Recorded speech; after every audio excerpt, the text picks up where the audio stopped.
Okay. Wow. Yeah. Comedian Renee Hicks has joined us in the studio. Morning, Renee. Quite the sportswoman, I can Oh, tell yes, from your yes. And we were talking about the WNBA. I just want to know, like, will there be, like, feminine hygiene commercials, like, sponsoring it? Because I think those things got to go. They're just too damn nasty. I mean, they got to stop. They got to stop talking about women's genitalia. I mean, and these women talking about douche. We don't do that, men. We don't go to the beach talking about douche. You don't? You know? No, we don't. And see, I never want to see a black woman do that. Because they would have her just acting crazy, just walking along going, oh, girl, I ain't seen you to... Damn, Shaniqua, is that you stinking like that, girl? Well, you need to douche your nasty ass. There's a whole family of seagulls following your nasty ass. Damn. 747 flying was from New York to Seattle, and all of the toilets on the plane stopped working. I think the funniest part is... first of all, they've only gone 3 hours. I'm sure you can hold it for 3 hours, can't you? You have children, don't you? Christy, we're all full-grown adults. Yeah? You're Barbie size. We're going to the bathroom every hour, every half hour, a lot. Little Josh has had a double dose of that in-flight chili meal. Of course.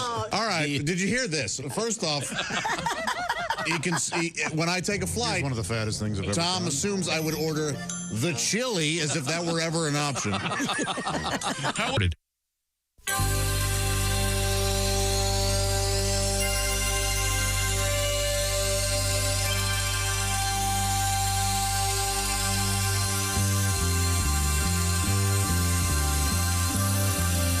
It's the Bob and Tom Show.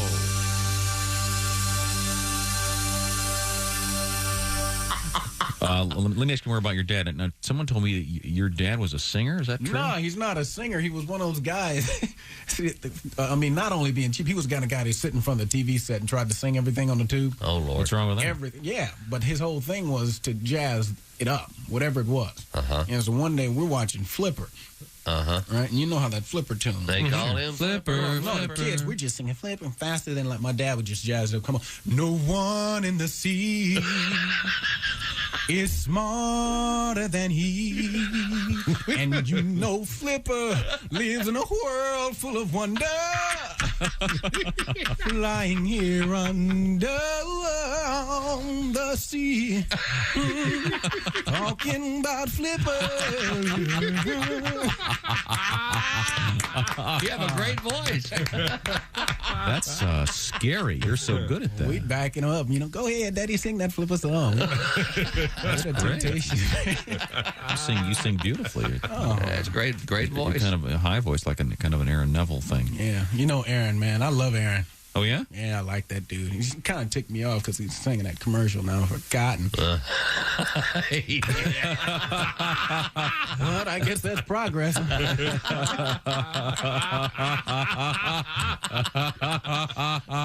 That song out there, Aaron goes, nothing touch, the feeling, it lingers all day long. The touch and that feel of cotton. Oh, I love this song. I'm thinking, that's all right, man. But we picked this stuff for 300 years. Man. Brother could have picked a better tune to sing. Right? He's just as bad as that brother up there in Lake Edna for KFC. We do chicken right. Nobody realized that's the only brother in Lake Edna. And his butt's cooking chicken. Now, what kind of joke is that?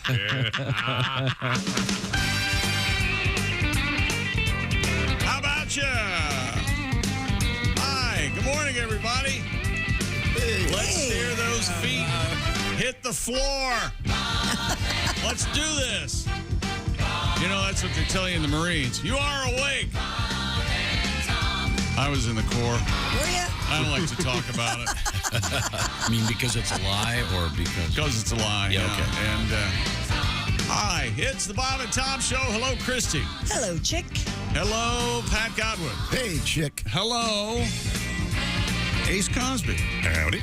Hello and good morning, Willie Griswold. Good morning to you, chick. Where did you get that shirt? eBay. Will you tell your son to walk a little closer to the iron next time? What's going on with that? I put it in the dryer. I didn't, I just let the dryer finish. It was a casual laundry day. You, my young friend, are my hero. Yeah. Yes, absolutely. And look at this. There's Josh Arnold via the TV screen.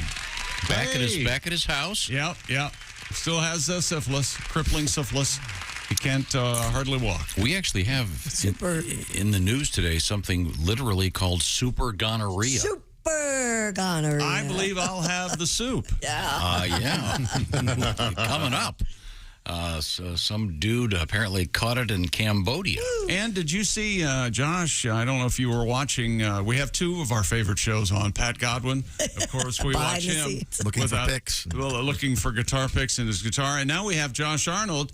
Evidently, were you doing a little electronic work on your headphones? Is that what I saw? Well, potentially. I do have the tools here for it. Tape, I some woke kind up. of pliers. Wire Yeah, maybe cutters. you can. I don't know. Maybe you can see here. I woke up and discovered that gravy had gotten to the headphones. And by you explain, you mean the cat. I don't want people to think that you were slurping gravy with such vigor while listening to your headphones. First off, you insist people think that I do that. Yes. No, I'm trying to defend you. Yeah, here. no, gravy is my cat. This side has been severed by some little kitty teeth. So I was going to attempt to. So you're only getting sound in one ear? I am. I'm only getting the left channel today. It's a bad cat. So it's like listening it's like to watching NPR. MSNBC. Yeah. Oh, damn it. Same joke. Great minds think alike. Sorry. That's an easy fix. Yeah, you just splice those together and wrap some black tape around there. That'll get you home. Yeah. Yeah, I'm going to mess with it. The thing that kind of scared me was I was talking to Dean, our producer, and he said, oh, yeah, that should work unless you accidentally sever the other side, too. Ooh. Should we send Eddie over with a pair of headphones? Run over him. Well, you know take what? You some headphones. You know Not we that always far. called Dean Mr. Brightside. So. Well, I thought it was a valid point. Sure. No, wait a second. Hang on a second. I just was thinking this through. You live relatively close to a Starbucks. We could send Mike Mark out and he could bring you a pair of headphones and bring me back a cappuccino. This is the treatment that Josh gets is insane. This favorable treatment is we're sending headphones to his house because he doesn't feel good. He's Tom's favorite. We all know it. He's been gone for. This is crazy. You've been gone for a couple of weeks with the COVID. There's a movement to move the celebration of your 6th year on the show, the 6th anniversary, if you will, to move it back a couple of weeks, so we get to encompass the entire presence of you during that time. Oh, that's pretty funny. Yeah, I'm for it. Well, we'll see. I haven't decided for it. I think our Starbucks is opening a half hour earlier, Willie. Did you know that?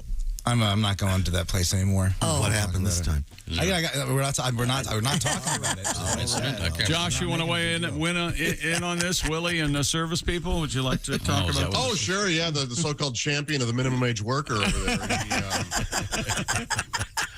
I've seen people treat urinal cakes better than Oh, boy. Come on, Josh. Oh, boy. Left channel Willie, huh?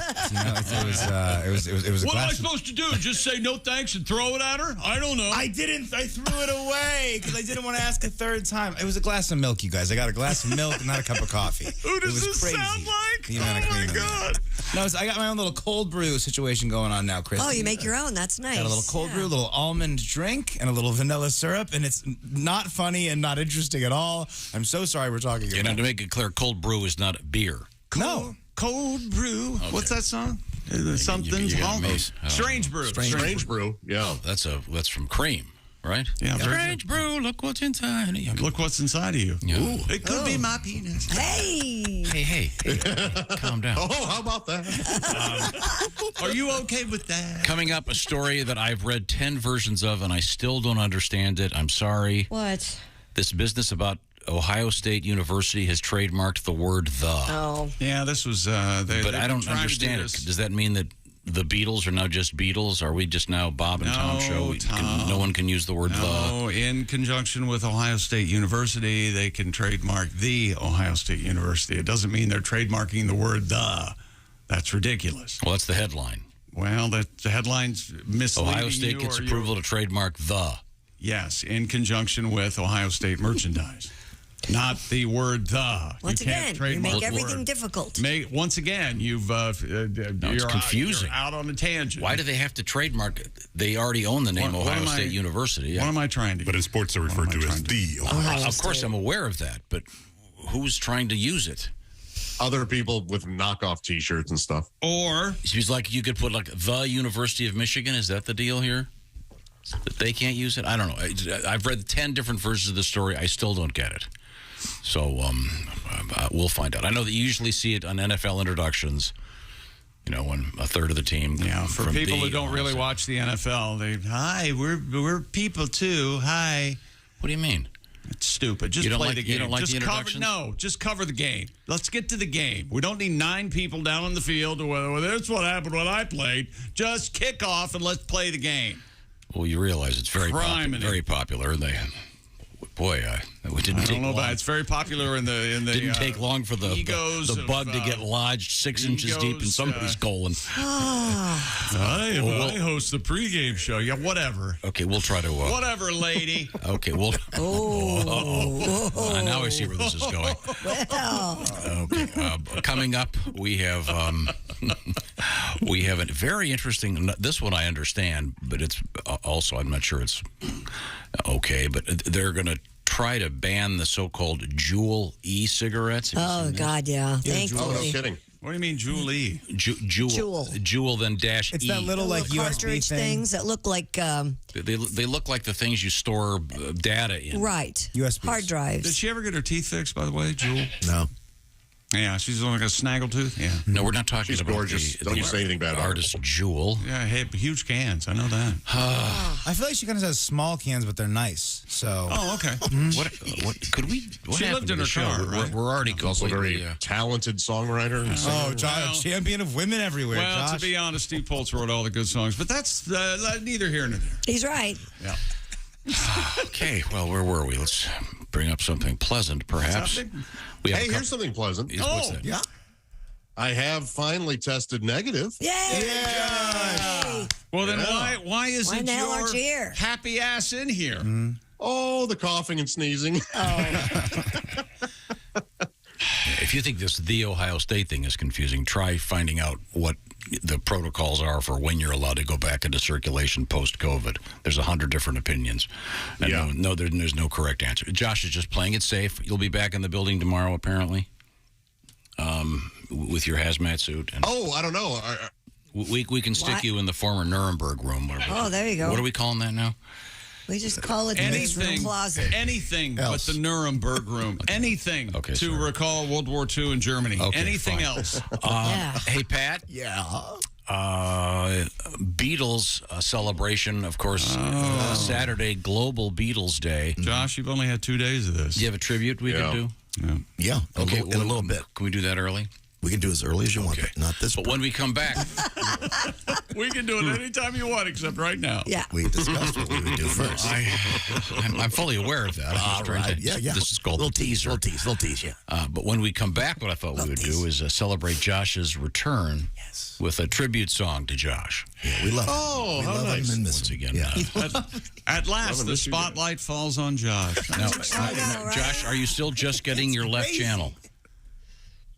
Yes. Okay. Apparently late. Well, I think we'll give you one break to fix it, and if not, we'll send somebody over there with a pair of headphones. Sounds good. Would it help while you're trying to fix it if I go dun dun dun dun dun dun dun dun dun dun dun dun? We could play some bad stereo, one of those early late 60s songs where it begins just in one channel and then kicks in another. Right now, I want to talk to you about saving a bunch of money. And Talk who to doesn't want- everybody. Okay, it's called GoodRx. GoodRx is it's an app and it's free, and you'll find discounts of up to 80% on various pharmaceuticals. I have a stack of letters in front of me from folks who listen to this show that love GoodRx. Okay, here's the one on top. Okay, hello, guys. Listen to your show every day. I have one prescription, cost me $95 a month. I heard you talking about GoodRx. It now costs me $20 a month. That's from Mark M. There you go. This is from Chris S. Hey, Bob and Tom, my name is Chris. Listen to your show, blah, blah, blah. My medication, $600 a month With GoodRx, it's down to $74. So obviously, depending on what the medication is, you can save huge amounts of money. Christy, explain why. Yeah, with GoodRx, they compare prices at over 70,000 pharmacies. GoodRx is recommended not by us, but by doctors who know what we're talking about, pharmacists, and 24 million GoodRx users who saved money on their prescriptions last year. And don't forget, even if you have insurance, GoodRx could actually beat your prescription copay price. So for simple, smart savings on your prescriptions, check out GoodRx. Go to goodrx.com/Tom. That's goodrx.com/Tom. GoodRx is not insurance, but it can be used in place of insurance, Medicare and Medicaid. In 2021, GoodRx users saved up to 80% on retail prescription prices. So you've got nothing to lose. Check it out, goodrx.com/Tom. Coming back with a little tribute to Josh from Mr. Godwin. And sports. We got a new champion puppy dog. New champ. Oh, really? Super gonorrhea in the news. Have the soup. The latest from Marvel. This is the Bob and Tom Show. Hey, don't say we didn't warn you. There's laughter ahead. You guys want to grab lunch? We can't go anymore. Holy That's cow. a good day's work, everybody. This is Bob and Tom 24/7. Good morning. It is Thursday, June 23rd. You're listening to Bob and Tom 24/7. My name is Mark Allison. On the way, West Coast Mountain correspondent Al Jackson will be joining us, the co-host of the nationally syndicated daytime talk show Daily Blast Live. Perhaps in your television market, you can check Al out on the television and later this morning right here with us on the radio. He's also the author of a children's book, Where is Baby Ford?, available at aljacksonlive.com, and that's where you can find out more about the man Al Jackson coming up later this morning. Also, our Upper Midwest correspondent, comedian Charlie Behrens, is going to be joining us as well. Not just a funny man, comedian, but also a New York Times best-selling author and Emmy award-winning journalist. He's also on the TikTok, and we'll be talking to Charlie as well in the 9 o'clock hour right here on Bob and Tom 24/7. Hi, everybody. Christy Lee with your Bob and Tom Entertainment Update. As many as 200,000 people are expected for England's Glastonbury Festival, which runs for the first time in 3 years this week. However, getting there might be a problem. Britain is having a huge rail strike, with 60% of the trains running yesterday and more walkouts planned for today. There are 3,000 performers on the schedule for Glastonbury, including Billie Eilish, Diana Ross, Megan Thee Stallion, Kendrick Lamar, and Paul McCartney, who plays this weekend and will set the record as the festival's oldest solo headliner at the age of 80. Between sets at Riot Fest, you could check out vendors, reapply sunscreen, or how about getting married? Yep, Riot Fest bringing back its wedding chapel when it returns to Chicago the weekend of September 16th. Last year, 32 couples were legally married. Can't do it on impulse, though. You're requested to sign up for time slots, and Cook County in Illinois requires couples get marriage licenses beforehand. Want more details? RiotFest.org is the place. This year's lineup includes My Chemical Romance, The Misfits, and 9 Inch Nails. And the Michael Jackson musical on Broadway saw a big jump in ticket sales after it won 4 times at the Tony Awards. MJ pulled in more than $1.6 million during the week after the Tonys on June 12th. That was the biggest box office jump and new sales record for the show. And that's your news. I'm Christy Lee. More of the Bob and Tom Show on the way. Things you hear on the Bob and Tom Show. Hello. Bonjour. The perfect gift has arrived for this single man. The new cologne from the makers of Clintorius and Bonaire.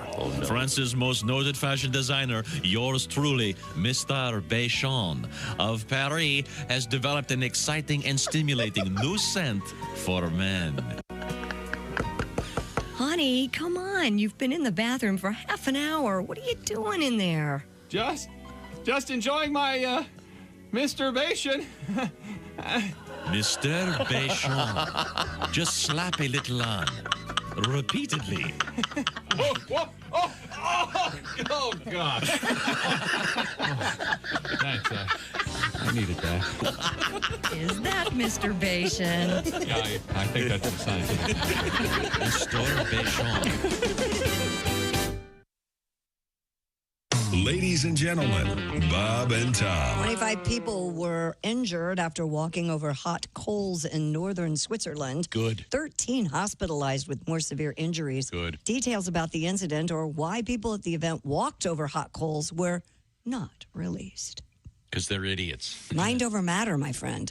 No. Physics over stupidity. Me feet on fire, me toes on fire, feeling hot, hot, hot. Bob and Tom in the morning and highlights all day long. The Bob and Tom Show, weekday mornings at 6 a.m. Eastern on Bob and Tom 24/7. Hi, everybody. This is Mark Sweeney, and you're listening to Bob and Tom 24/7. The bass player's wife was in the kitchen doing dishes, and she's listening to her son play with his trains out in the living room. And she hears him out there playing, and she hears him say, all right, all you a-holes, get off the train. And the rest of you a-holes, get on the train and put your luggage under the seat. Well, she runs out there, and she says, we don't talk like that in this house. Go to your room. So she leaves him in his room for 2 hours. Oh. That's a long time. Yeah, it is. So she brings him out, and he says, can I play with my trains again? And she says, well, okay, have you learned your lesson? He says, yeah, I think so. So she goes back to the kitchen, and he's playing with his trains. And then she hears him say, thank you, ladies and gentlemen, for riding with us today. Hope you had a pleasant trip. And the rest of you boarding the train, hope you have a nice stay with us today. And those of you pissed off about the 2-hour delay, talk to the bitch in the kitchen.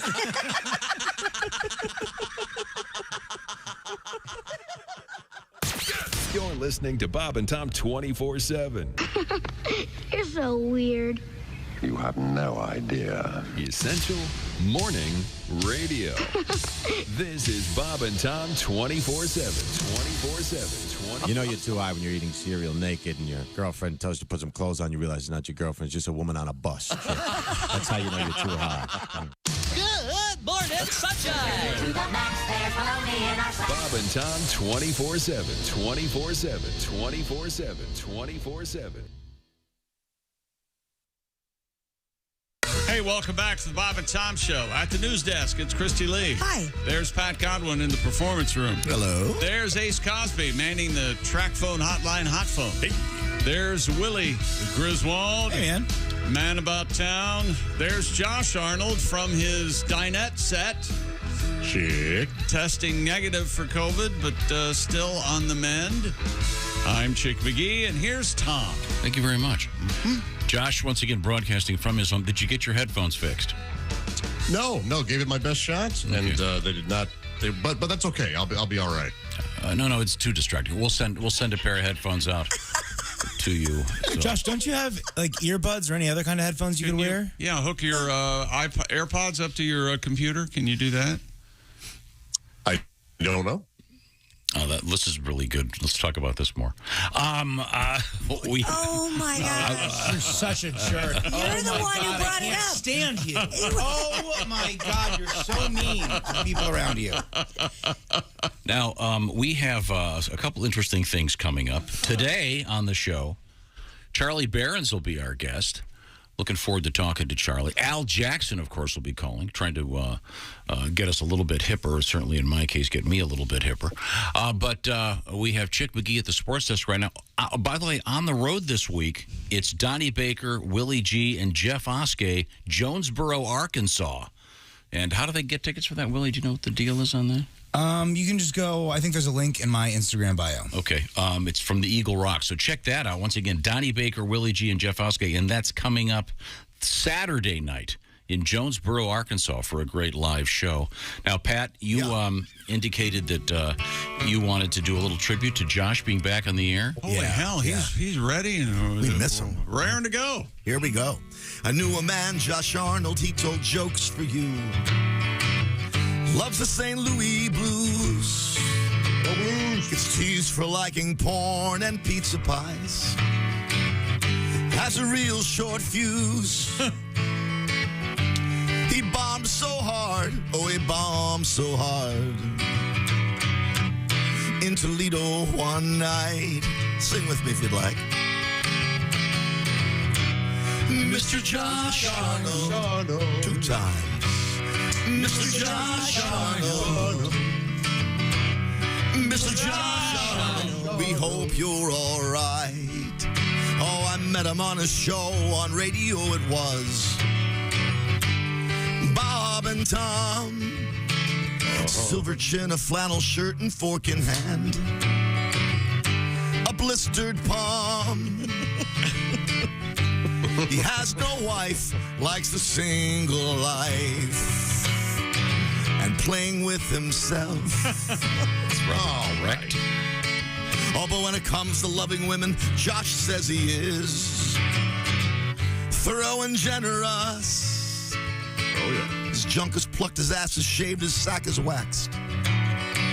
He's adventurous. He likes to misbehave with an all-night Woody.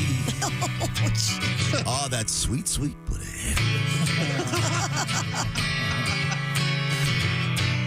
Mr. Josh Arnold. Come on. That's me.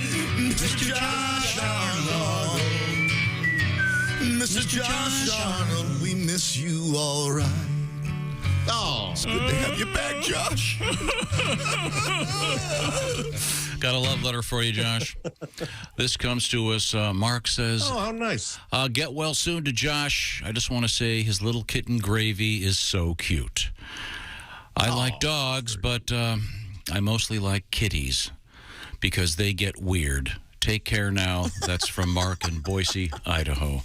Once again, you have your new little kitten, Gravy. Yeah. And Gravy made her debut on the video yesterday when you were on the air. Is she climbing up your calf muscle right now? No? Nope. She is playing with a houseplant stand. Okay, so that should fall over at any moment. So does she sleep with you all night, or does she have a little bed she goes to, or? Yeah, I kind of don't know what she does. She chews up headphones. That's what she does. Yeah, that's true. Wouldn't it be great if you saw a video a video of Gravy with a light on her head, sneaking around with a screwdriver and a pair of pliers going after his headphones?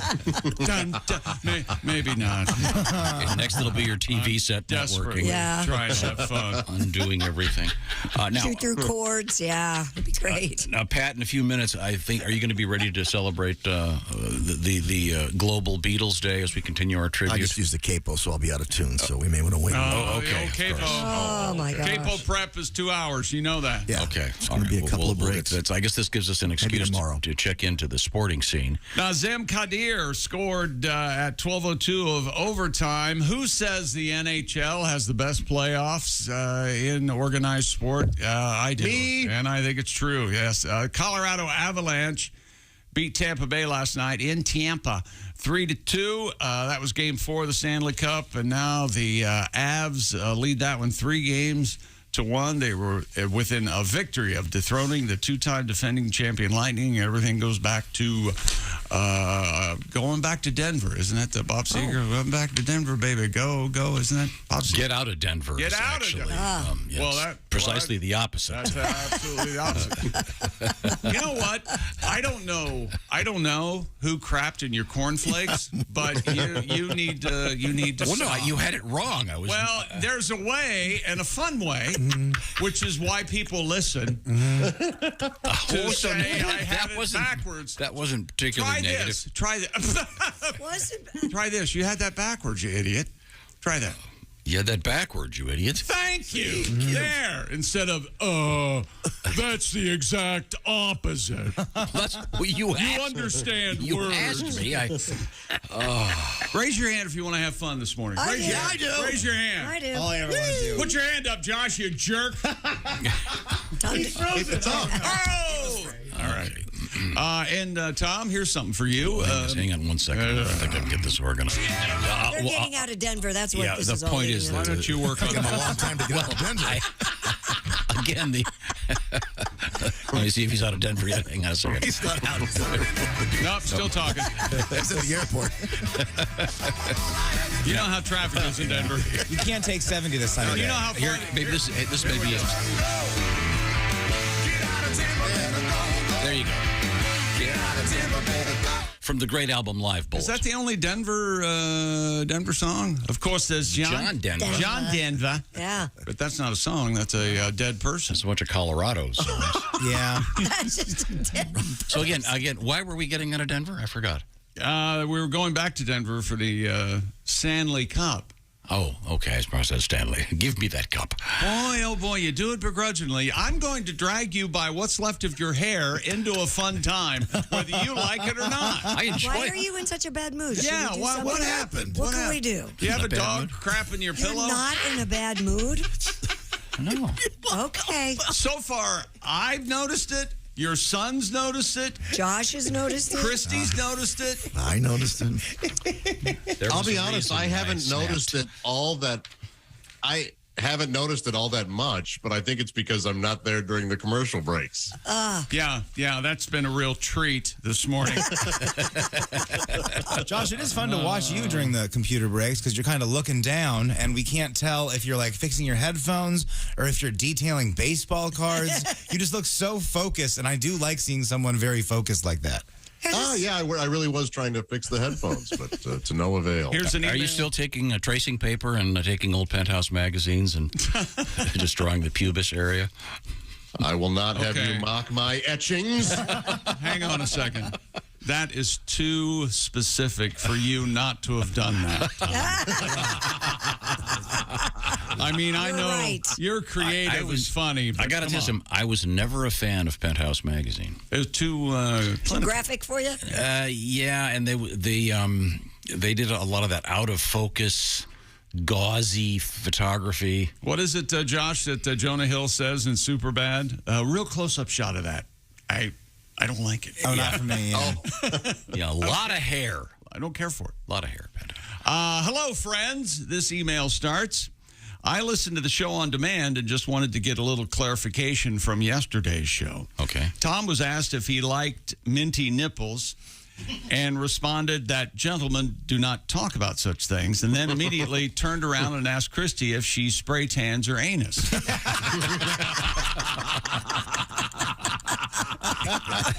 So I just wanted to find out. Now, contextually, that was That's valid. exactly what happened. I wanted to find out exactly what is it that defines a gentleman in Tom's book. Well, there's a difference between things you seek and things you spew. Also, I'd like it if they could put Chickie's spleen back in. It was my gallbladder, but he's nowhere near as curmudgeonly as he used to be, and he's losing his appeal. Well, I've had life kick my ass, okay? That is not true, Chick. You lost your appeal years ago. I'm down for the count. Light that garbage on fire, Chick. Somebody disconnect his headphones, will you? That is rubbish, Chick. Thank you. Get rid of that, Chick. Thank you very much. Uh-oh. What do you think about now it? both ears are out. What do you think about it, Bob Seger? Is he still singing? Oh, yeah. You kidding me? You got to take Colfax this time of day, dude. Right about here, What a great somebody song. in the front row's going, Bob, we got babysitters. Let's wrap this up. Let's go. Chuck Berry's going, wait, I wrote that. Major League Baseball, just for you, Tom. Aaron Judge. Here come the judge. He hit his Major League leading 26 and 27 tater. Jose Trevino, I don't know if that's any relation, delivered a 2-run shot, put the Yankees ahead in the 8th, and New York beat Tampa 5-4 yesterday.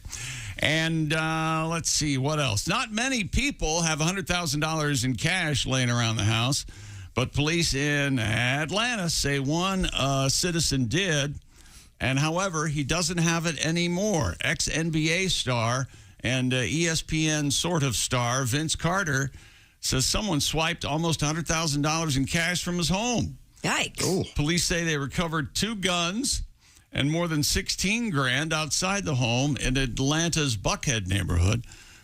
Very nice. Very nice. A police report says that the money apparently dropped by the thieves was just a small part of the cash. Carter told police that he kept $100,000 in a bag in a closet. Why? An investigation into the break-in continues. So he didn't have to pay taxes on it, would be my guess. Why would anybody have cash like that? I'm just telling you. You don't have a go bag and $25,000? I have like $3 in cash at any given time. We don't live in a cash world anymore. Can we come back and play What's in Josh's Wallet? How much is in Josh's wallet? Oh, I love that game. Do you have your pants on, Josh? Yeah. Do you have a wallet? Is your wallet in your pants, even though you're not leaving your house? No, but it's very accessible. Okay, all right. But are you wearing pajama bottoms or regular pants? I am wearing shorts. But regular shorts? Regular shorts. Okay. Yeah, yep. I could go out in public right now and. Did you? Of course, they'd ask me to put my penis inside, but. Did you get up and shower this morning? The whole deal? Get ready for it? Yeah. Yeah. That's nice. See, he's a I'm professional. trying to get back to a semblance of normalcy. Normality. Normality is the way we say it in America. Thank you, Josh. Have you gotten really used to sleeping in till like 10, 11 There may have been a reason I did that. Have you gotten used to sleeping in, Joshy? Yeah. Yeah. Yeah. I don't do that anymore at all. Weekends, it's if I sleep till 7, it's a miracle. Really? Me too. Yeah, same. That'll happen. For those listening, I imagine they're living in that same world. I bet so. They're up early, and we certainly appreciate your being here. Yes. Now, coming up, do you want to give us the sports teaser? We're coming back with the Ohio State University making headlines, and we've got a new champion puppy dog and a Guinness World Record, and we'll revisit this just because I like it. No, this has been an amazing year. I told y'all don't let us win a championship, and clearly nobody could stop it. I warned y'all, so I just want to say thank you all, and as always, everybody else. I love y'all. That, of course, Draymond Green from the Golden State Warriors. Carrying on the tradition started by, of course, Lou Gehrig. Oh, today I consider myself the luckiest man on the face of the earth. Those Yankee fans are really used to all that cursing. Right now, I want you to take some premium audio with you wherever you go. Make this show 33% funnier with Raycon earbuds. Chick, tell me more. That's right. This summer, you're going to be out and about. Anywhere you go, your Raycons can come right along. Raycon's everyday earbuds look, feel, and sound better than ever with 3 sound profiles to match whatever you're listening to. Plus, with noise isolation and awareness mode, you can choose to be immersed in sound or tune into your surroundings when you need to. And while you're traveling or maybe during a grueling workout, optimized gel tips for that perfect in-ear fit. Raycon's guaranteed to fit any ear ever made. These earbuds are comfortable enough for all-day wear, and don't forget, they will not budge. And Raycon's also 8 hours of playtime and 32 hours of battery life. You get all this for about half the price of other premium audio brands. No wonder Raycon's everyday earbuds have over, get a load of this, 49,000 5-star reviews. If you'd like to see for yourself what the hype is all about, go to buyraycon.com/Tom, and right now get 15% off your Raycon order. That's buyraycon.com/Tom. 15% off your Raycons. They really are the best. I have mine. Won't listen to anything else. That's buyraycon.com/Tom. Thank you very much, Chick McGee. Coming up in the news, if you moved lately, usually when you move something, well, sometimes you don't take your washer and dryer with you. Oh, not move your bowels. Okay. Yeah. Thank you. I'm just checking. Have you moved lately? Yeah. That's what people ask. Okay. We've got a guy that would be really handy to have if you're moving because he just set the world record for throwing a washing machine. Pretty handy.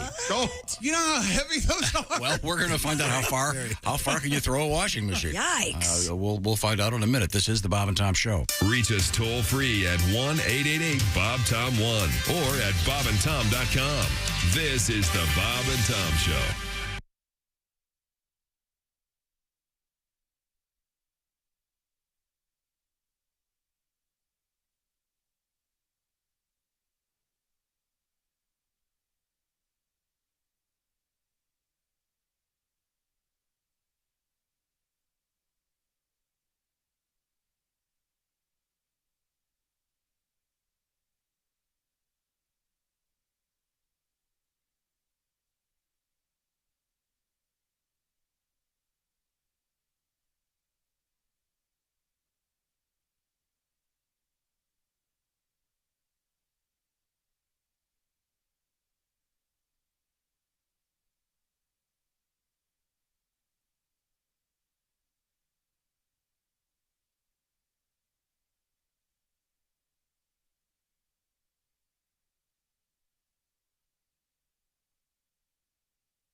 Things you hear on the Bob and Tom Show.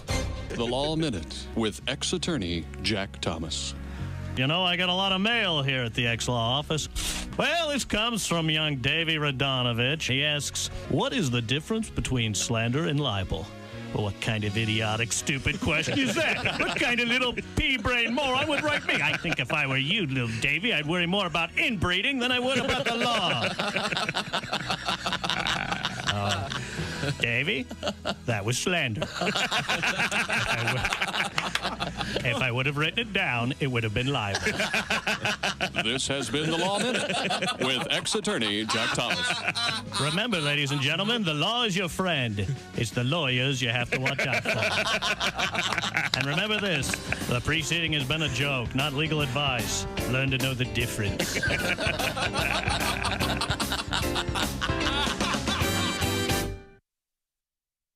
Hi, this is Dr. Will Miller, and you're listening to Bob and Tom 24/7, which begs the question, why do you need Bob and Tom 24/7? And a good morning to you, Dr. Will Miller. Mark Allison with you. It is Thursday, June 23rd, 2022. And do you need a gift that someone can open every day? How about something special for someone special? Quick.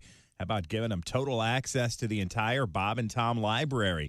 It's a Bob and Tom VIP membership. Just check out the link at the top of our website, bobandtom.com.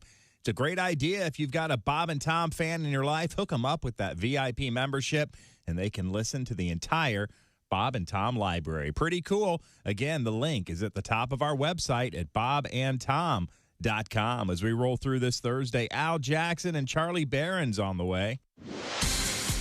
Good morning. I'm Mark Allison with things you may have missed on this Thursday. A bloodhound named Trumpet has won the Westminster Kennel Club Dog Show. Trumpet bested 6 other finalists Wednesday night to snare U.S. Dogdom's most coveted Best in Show prize. Trumpet beat a French Bulldog, a German Shepherd, a Maltese, an English Setter, a Samoyed, and a Lakeland Terrier to take the trophy. Trumpet became the first bloodhound to win Westminster. The competition drew more than 3,000 purebred dogs ranging from Yorkshire Terriers to Dachshunds, the goal to crown the dog that most represents the ideal for its breed. Congratulations, Trumpet, the bloodhound. Westminster Kennel Club Dog Show. Again, Best in Show prize. Congratulations to Trumpet. After 2 years of pandemic restrictions, travel demand back with a vengeance. But airlines and airports that slashed jobs during the depths of the COVID-19 crisis struggling to keep up. With the busy summer tourism season underway in Europe, passengers are encountering chaotic scenes at airports, including delays, canceled flights, and headaches over lost luggage. The head of Europe's biggest airline warned the turmoil would last all summer. Data from aviation consultancy Cirium says nearly 2,000 flights from major continental European airports canceled during 1 week this month. It's a similar story here in the United States, where airlines canceled thousands of flights over 2 days last week. They blame bad weather and crowds of summer tourists growing. Good luck out there if you're traveling this weekend. That's a look at things you may have missed. More of the Bob and Tom Show coming up. Ladies and gentlemen, Bob and Tom. Here he is with his joke of the day. Been so hot, man. How hot's it been? Well, my dream house now is an igloo. That was Ace Cosby's joke of the day. And chick, just for you, it's been hot. Oh, it's been. I saw 2 fire hydrants fighting over a dog. That was Ace Cosby's joke of the day. Okay, come on. That was fun. No, it's not. Bob and Tom in the morning and highlights all day long. The Bob and Tom Show, weekday mornings at 6 a.m. Eastern on Bob and Tom 24/7. You're listening to Bob and Tom 24/7.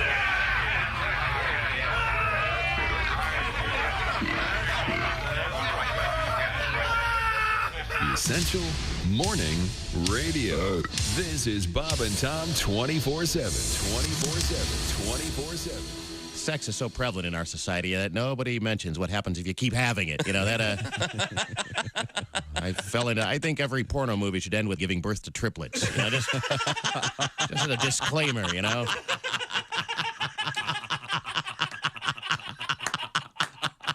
So everybody knows, you know, what you're getting, you know.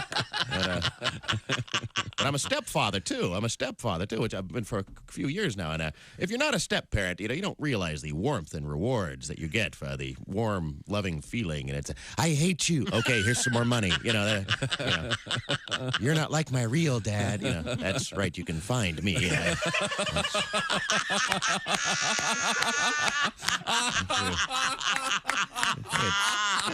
Track down your real deadbeat dad and have him pay for these Barbie accessories. You don't say we didn't warn you. Oh, my God. There's laughter ahead. This is Bob and Tom 24/7. Yeah, but it turns out I don't sleep well anyway. I've been grinding my teeth.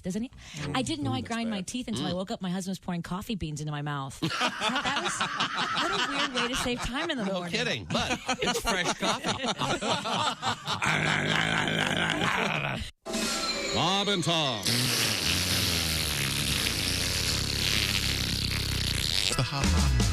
Hey, welcome back to the Bob and Tom Show. There's Christy Lee at the news desk. Well, howdy, chick. I almost said there's Christy Nee at the lose desk. What's wrong with me? Christy Nee? It's close. There's Pat Godwin. Hello. He's got that guitar strapped on. He's a traveling singer-songwriter. Tuned up and ready to go. Just like Llewyn Davis. Look at him. He's just sitting there. Did you ever see that movie? No, movie? I haven't watched that movie. I don't know why. I have What no movie? desire. I love Oscar Isaac. I love the Coens, but I have never. They're all great. The movie isn't. Yeah, that's what I heard. There's Josh Arnold. Hey, buddy, how you doing? Hey. What are you drinking? Is that like a protein shake or something? Yeah. All right. Okay. We should point out that Josh is in a remote location, his home. Yep. With one plant. He's recovering from the COVID. And we think you'll be able to have him in the building by tomorrow. That's the plan. Oh, there it is. Look at that. Oh, two plants. They're sorry. thriving. Oh. Yeah. Are those real or silk plants or whatever they call them? They're real. And I noticed behind you there's no art on the walls. Do you have anything on the walls of your home at all? Yeah, in a few different rooms, but this not in the dining room. Mm-hmm. When I came over there to help you install a light in your kitchen, you were kind of on the fence about hanging what you were going to hang up. You couldn't make up your mind. Is that where you are? Yeah. Yeah, I've got a few things. Like I've got some candle holder deals, sconces, and whatnot, and stuff like that. But I'm not a big art guy on the walls. Now, do you have a lair, if you will, there in your? I know man you have cave, den. No, a fireplace room. So you lead the women into the sofa area where the candles are going to go and stuff like that. Mm-hmm. Oh yes, yeah. Now, you keep the zip ties far enough away from the flames so they don't melt. Of course, you need them sturdy. That's just. I've learned my lesson. That's basic abduction technology. Okay. Tom. Do you have a 50 Shades of Grey room? I do have a red room. Yes. Ah. Mm-hmm. There Many we go. cat o' nine tails. Yeah. Oh yes. Well, we'll Hey, get there's Ace Cosby. There's Willie Griswold. I'm Chick McGee. This is Tom speaking. Welcome back to the Bob and Tom program. And we've been celebrating, getting ready for the celebration of Global Beatles Day. Pat and I, big Beatles fans. And yesterday we explained to Josh the meaning of four fish and finger pie. Yeah. A little smut from Liverpool. Evidently, Paul wrote for the lads. It was naughty. Yeah. The finger pie That's we've something. established in the United States, that would be known as third base. I think we've all agreed to that at this point. Pat, I know you are a big Beatles fan, and today in Beatles history is always exciting, and that's how we're going to, I think, define our show today. Today is the birth date of Stu Sutcliffe.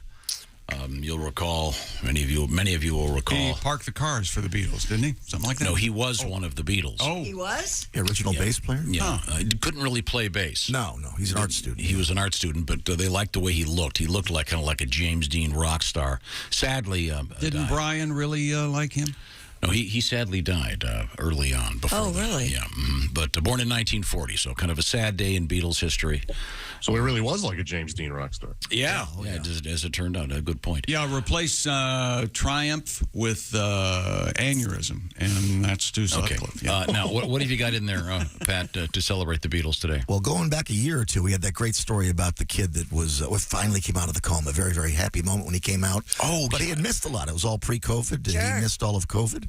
Yeah, that was in the UK, that. I think. Yeah. A little boy, was not little, he was like 15 or 16. Yeah. And He's came out okay of a now. coma and didn't know what was going on. They had to explain it to him. He missed like a whole year. He missed the whole COVID thing. You have a tribute? I do. Woke up, fell out of bed with a ringing in my head. I've been in a coma for almost a year. The poster on my wall is Britney Spears. Found my tapes and DVDs, but I lost my iPhone 3. Found my way downstairs and watched TV. What the hell is COVID-19?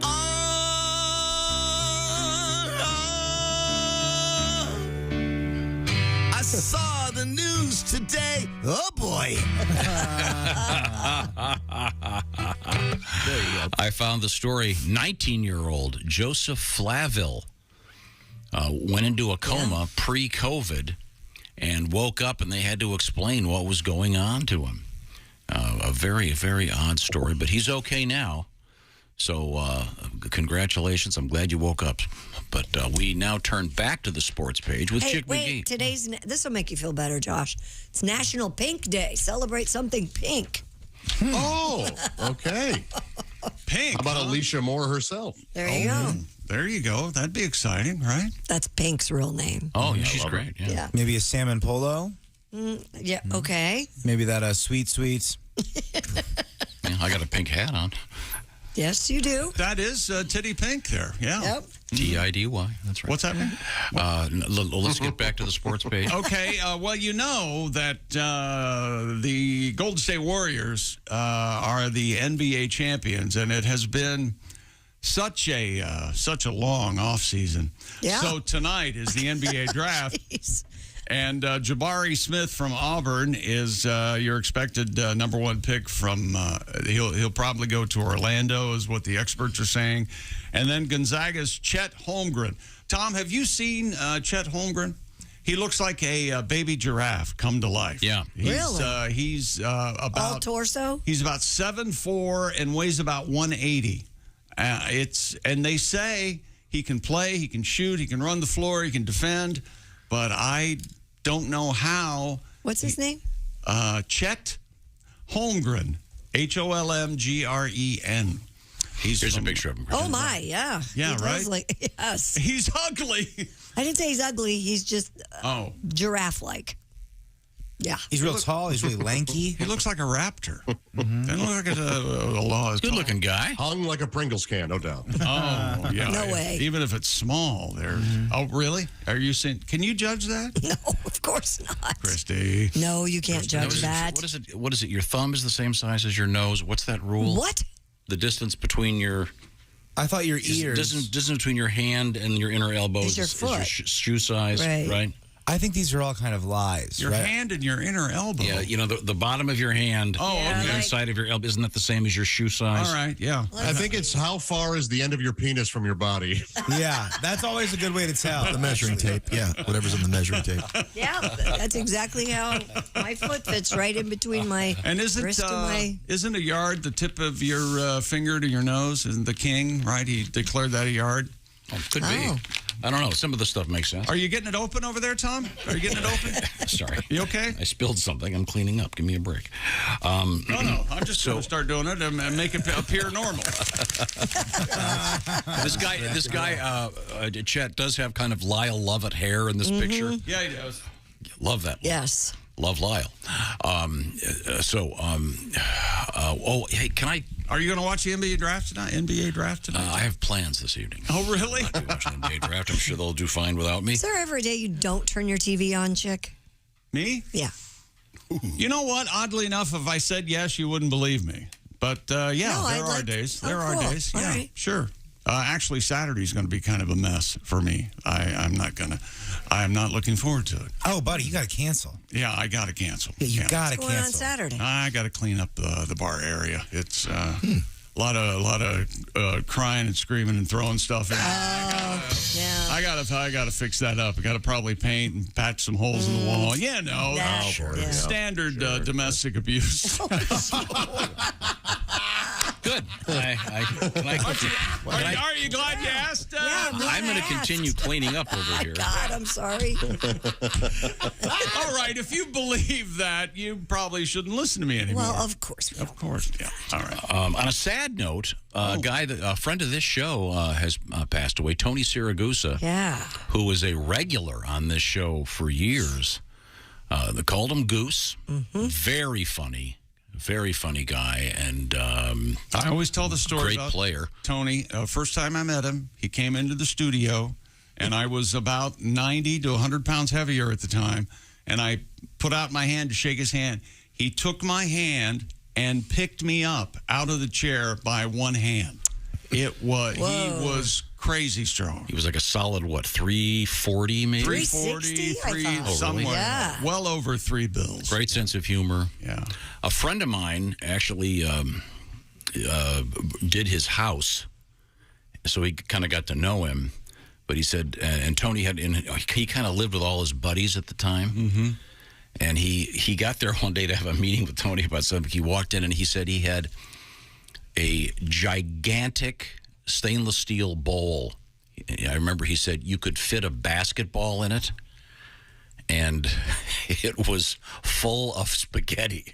And he was just sitting during the meeting shoveling the spaghetti in. And hey, carb load. Yeah, sure. But I'll bet he probably had some really good spaghetti. The other really bizarre Tony Siragusa story I have, when we come back, I'll tell it. It's a very odd, fun story. But great guy, and will be very much missed. And his teammates and coaches dearly loved him. And he was a tremendous football player. When we come back, we'll update you on a bunch of interesting stuff in the news, including the trademarking of the word "the," which I still don't understand. This is the Bob and Tom Show. Keep us with you at all times. Get the Bob and Tom app now at your app store. State law.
Things you hear on the Bob and Tom Show.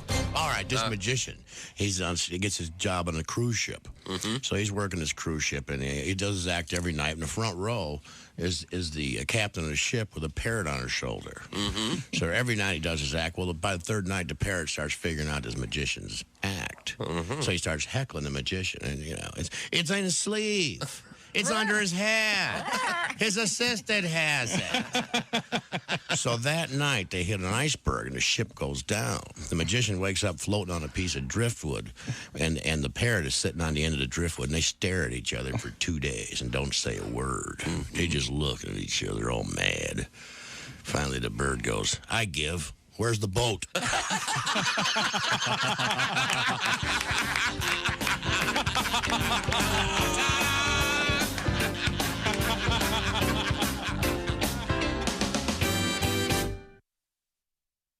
Hi, this is comedian Rob Haney, and you're listening to Bob and Tom 24/7. Jonesboro, Arkansas, I am talking to you. The Embassy Suites is the location. This Saturday night, Donnie Baker, Jeff Oskey, and Willie Griswold live in Jonesboro at the Embassy Suites. That's right, live comedy on stage. I got to see Jeff Oskey and Willie Griswold last Friday. They are awesome. Donnie Baker, awesome as well. In Jonesboro, you're in for a treat. Check them out Saturday night. Head to the Embassy Suites. Get your tickets now for Donnie Baker, Jeff Oskey, Willie Griswold. DonnieBaker.com for more tickets and information. Rolling through a Thursday with you right here on Bob and Tom 24/7. Hi, everybody. Christy Lee with your Bob and Tom News Update. Facing stubbornly high gas prices that average about $5 a gallon nationwide, President Joe Biden has urged Congress to suspend federal gasoline and diesel taxes for 3 months. If savings from the 18.4 cents a gallon federal tax on gas are fully passed along to consumers, you'd save about $2.76 for a 15-gallon fill-up. Now, it's unclear, though, if Biden can push his proposal through Congress. Many economists are weary of a gas tax holiday, including some of your congressmen. Throngs of tourists watched the legendary Old Faithful geyser shoot towering bursts of steaming water, while others were stuck in bison jams on roads as visitors returned for the partial reopening of Yellowstone National Park after destructive floods. Park managers yesterday raised the gates at 3 of Yellowstone's 5 entrances for the first time since the June 13th flooding. And these are tough times for the Internal Revenue Service and those waiting to get refunds after reporting it had dug itself out of a huge backlog from last year's returns. The IRS now reports it's even got a bigger backup for this year's paper returns. If you want to call for tax help, be patient. The National Taxpayer Advocate reports taxpayers are experiencing long wait times when they try to contact the IRS by phone. And that's your news. I'm Christy Lee. More of the Bob and Tom Show on the way. Bob and Tom, 24/7. Oh, yeah. Yours truly, Artie Whiskey, frontier golfer with another true tale from the Old West. Really? As you know, I'm quite the avid golfer. I go out just about every day and play 18. One afternoon, I decided to head on home after 9 holes. Well, much to my surprise, I mosey up to my house and I see another buggy in the driveway. Mm-hmm. Well, I kind of sneak in the house and I find my wife in bed with another fella. I was rather upset. I can see that. I grabbed the guy, got him in a headlock, dragged him down into the garage, grabbed him by the manhood, stuck it in a vise, and squeezed it real tight. Uh-huh. He started screaming, "Oh, Artie, you're not going to cut it off, are you?" I said, "No, you are. I'm going to set the garage on fire."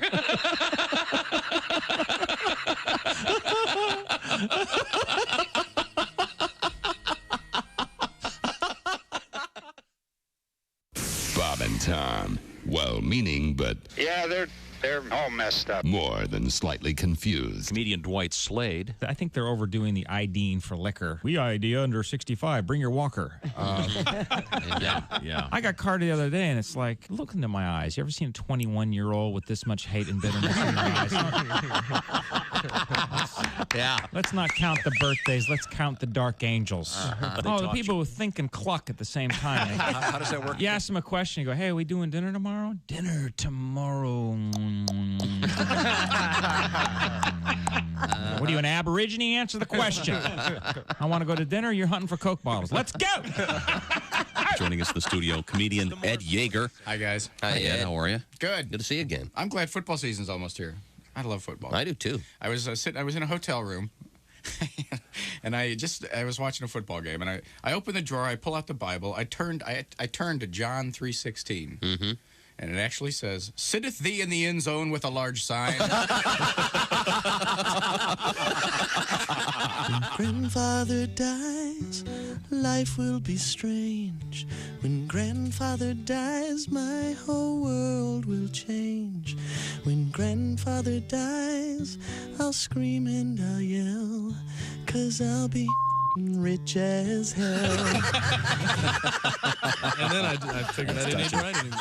Good morning, sunshine. Bob and Tom 24. Thank you very much. Hey, welcome back to the Bob and Tom Show. Christy Lee at the news desk. Oh, hello there. Pat Godwin in the performance room. Hey, chick. Getting ready to perform. There's Ace Cosby. Manning the track phone hotline hot phone. There's Josh Arnold. Hi, with fresh headphones. Thank you very much. Fresh headphones. There. It's a whole new Thank you, world. Mike Mark. Yeah, a whole new world. There's Willie Griswold. Hey, man. I'm Chick McGee. That's what's left of the sports desk, and here's Tom. Thank you very much. Once again, Josh is at his house. Oh, you've got your monogram Bob and Tom big set of headphones. That's very nice. Looking good. Yes. Oh, that's very nice. Yeah. Once again, Josh, in the wake of the COVID, but should be back in the building tomorrow. I can't wait. We'll certainly look forward to seeing you, John. Now, we've got a bunch of stuff going on in the sports. We were talking a little bit about the sad news from the world of sports. Tony Siragusa, who got a Super Bowl ring with the Ravens, was a regular guest on this show for several years and spent a lot of time in this building. Really nice guy. And one of the oddities, he was putting together a house, and a friend of mine was the builder. And at one point, he had these really nice kitchen cabinets put in his new home. Yeah. And then he had a set of used cabinets put in his sort of basement den, man cave, whatever. People do that all the time. Yeah. And he decided he wanted them cleaned up, so he hired a guy to clean up the ones down in his basement, the kitchen cabinets. Unfortunately, when the guy came over, Tony wasn't there, and the guy repainted the brand new, beautiful, really nice kitchen cabinets. He painted the wrong ones. So let's see, he was busy playing football. Yeah, whoops. But again, a big spaghetti eater. And a great guy. Man. But sad that he's gone. And once again, on The Sopranos. He was Italian, yes. You don't have to call him a big spaghetti eater. No, there was a famous meeting that my friend went to, and he had the biggest bowl of spaghetti he'd ever seen. That guy's a real spaghetti eater, know what I'm talking about. What a spaghetti eater. I didn't mean it in a derogatory fashion at all. No. As you know, I've stated clearly on this program, when we get to the question, if you could only eat one meal every day for the rest of your life, what would it be? In my case, it would be spaghetti. It would be something Italian. Pizza, spaghetti, lasagna. Love Italian food. Something like that. You guys, it's too acidic every day. I went to our favorite restaurant last night, actually. No kidding? Yeah. I was there 2 weeks ago. Ravioli Aurora. Next time we can eat at my table. There in the corner. Yeah, right there. Underneath Madonna. Stare at Madonna. That's right. Yeah. What? Madonna? That naked, the singer, or? No, the picture of Madonna hitchhiking naked is... No, it's not a Catholic-themed restaurant. It's Italian. It makes sense. Madonna in repose. Is right above the table. This restaurant is the best because a couple visits ago, the waiter is a bigger Washington football fan than I am. And we were talking about the Hogs, and I think he's from like Portugal or something. I don't know. Eugenio? Yeah. Eugenio, yeah. Wow. Nice accent on that man. That's nice. I'm sure your guests were thrilled that you talked to the waiter for 20 minutes about the Washington Football Club, ignoring them. They were thrilled that they were in my presence, Tom. I've taken the Tom Griswold approach to having dinner. I don't actually talk with people. I give an address at the start. Yeah. Thank you all for coming. And act like you haven't ignored your daughter so you can talk about Commander Cody with some weird barista. Yeah. If they're Commander Cody fans, I'm in. Do you know the most chilling words that you can hear at a lunch with Tom is, have you heard about? And then it's all over. I've got to print this world record for you. I already got a world record. Do you have the one about the washing machine, though? No, print that. But first, Trumpet, the Bloodhound, was crowned Best in Show last night at the 146th Annual Westminster Kennel Club Dog Show. The big sweetie. It is the second oldest continuous sporting event in the United States after... What's number one? The World Series? The number one continuous sporting event in the history of the United States. Does it involve horses? Yes. Kentucky Derby. The Kentucky Derby. Yeah. They crowned their winner among contenders. I think there's 7 different categories. They take the 7 best of those breeds, and then bang. Trumpet, 4 years old, who's owned by Chris and Brian Fleshner, Heather Beener, and Tina Kokar. According to the Westminster Kennel Club, Mr. Who? Mr. Fleshner? Mr. Fleshner? No. Wow, even in the abstract, that's... Bloodhounds are one of the oldest breeds of dogs that hunt by scent, according to WKC classifications. A trained bloodhound may be used in a court of law, the club said. I've always said this, that if you're home and someone else is coming home and are with your dog and the dog knows when they're coming home, like they'll go to the door where they come in and sit and wait. I've always said they can smell them. I think their sense of smell is even far more advanced than we can even comprehend. Yeah, a friend of mine has a bloodhound. They're real tricky. Yeah, you got to they have to have a special leash. They can't get loose because they'll get on a scent and just take off. Is that right? And you got to be very careful. You don't want them to run into traffic. You don't make fun of him because he has a lot of friends. Well, you know him too. It's just one of I do? Mm-hmm. It's just one of the many. Yeah. Winston, a French bulldog, took home the reserve best in show. So if for any reason Trumpet, the bloodhound, cannot fulfill his duties, Winston will step in. Isn't having a bulldog named Winston like having a Chihuahua named Pepe? I think so. Isn't it kind of the go-to? Yeah. Like I don't know. Is there a standard name for a wiener dog? The way there is like Oscar? Oscar, maybe could be. Oscar. Good Oscar guess. the wiener, Nearly 3,500 dogs. Boy, that's a lot of crap. He's Representing more than 200 breeds, took part in competition, according to news release. He's the first bloodhound to ever win Best in Show. Wow. Man, that's quite a few years. And his first dog show was in January. He just started on the circuit. Oh, wow. Good for him. Of course, Trumpet, the bloodhound, won the hound competition. Hollywood, the Maltese, won the toy. In the non-sporting... Don't make fun of the Maltese. They're so cute. Hollywood! Whenever you get home, you get to yell that. Hollywood! I love that name. Winston, the French bulldog, won the non-sporting group. In herding, River, the German shepherd. Sporting, which I think golden retrievers are a part of, aren't they? Belle, the English setter, won. Yeah. Oh, come. The Goldens never win anymore. I know. Working category, striker, the Samoyed, and the terrier competition, the Lakeland. So there you go. You're up to date with the Westminster Dog Show. I think the golden this time, with the best golden in the show, was an English cream, actually. No. Could be wrong, but Whitey. Whitey Herzog. There you go. There he goes. Sure. Whitey Ford. Whitey Ford. Give me the teaser. Whitey the racist. Yeah. Whoa. You still living next to that guy? Whitey the devil. Boy, you can't talk to him. He's insane. Coming up in sports, the Ohio State University, my alma mater. Asterisk, sort of. And a couple of world records. And we are going to hear a little bit of something we haven't heard in a long time, the alternate version of Trailer Park Woman that starts like this. She's got tattoos on her backside. Oh, that's nice, isn't it? That's the Tim Wilson version. We're going to squeeze that in this morning.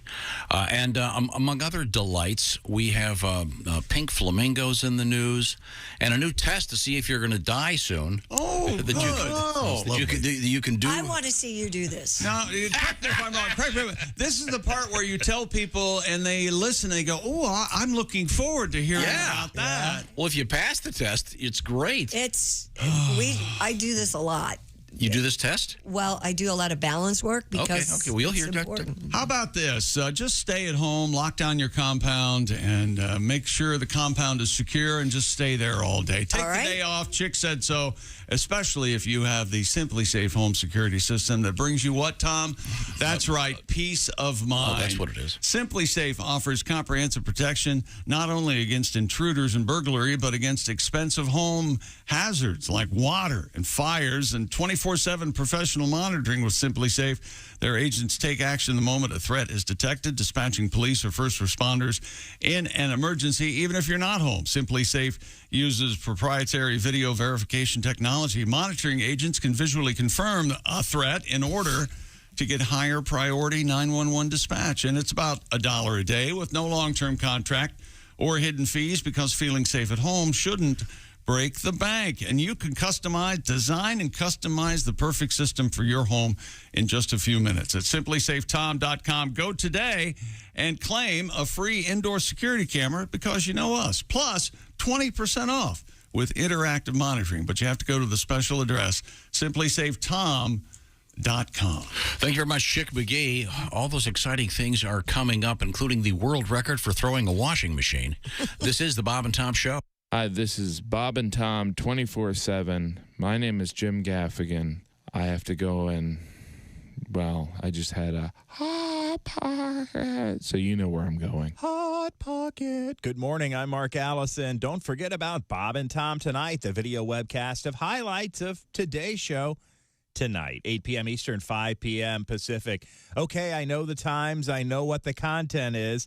Where can I find Bob and Tom Tonight? Great question. Search Bob and Tom YouTube. See the show at 8 p.m. tonight on our Facebook page, or just check out bobandtom.com for more details. Bobandtom.com. Spell it out, BOBANDTOM, bobandtom.com.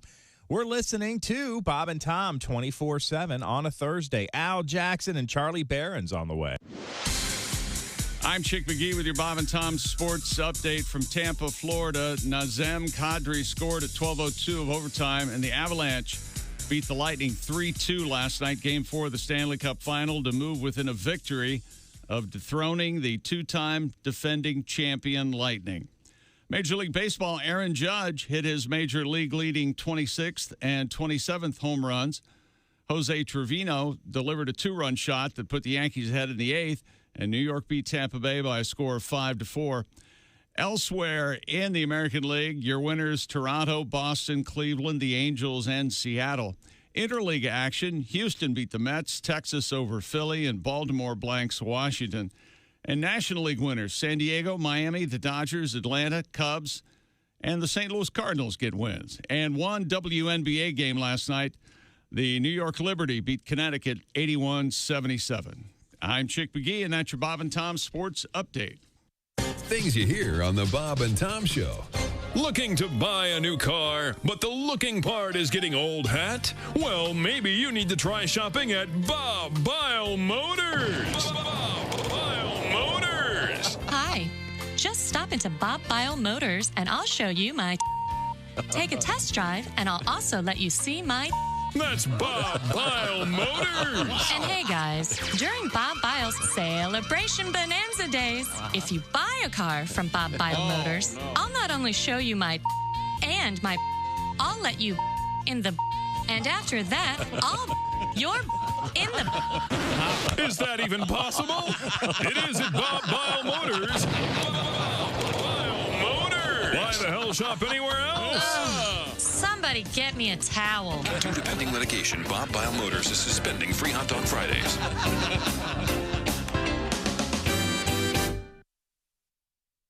Hey, guy, it's Kid Tarmac. This is Bob and Tom 24/7. Kid Tarmac. All right, this magician. He gets his job on a cruise ship. So he's working this cruise ship, and he does his act every night. In the front row is the captain of the ship with a parrot on his shoulder. So every night he does his act. Well, by the third night, the parrot starts figuring out this magician's act. So he starts heckling the magician, and it's in his sleeve. It's under his hat. His assistant has it. So that night, they hit an iceberg, and the ship goes down. The magician wakes up floating on a piece of driftwood, and the parrot is sitting on the end of the driftwood, and they stare at each other for 2 days and don't say a word. They just look at each other all mad. Finally, the bird goes, I give. Where's the boat?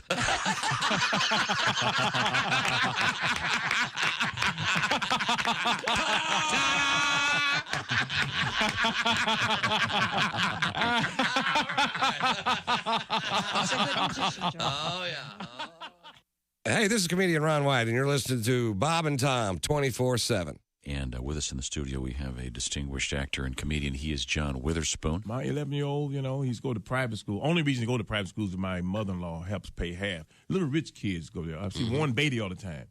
Oh, yeah? I see Warren Beatty there. He's and Annette Bening. And my son talks like this. Father. Would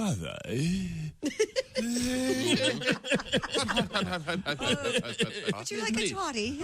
Father, my friends are going to Spain for the summer.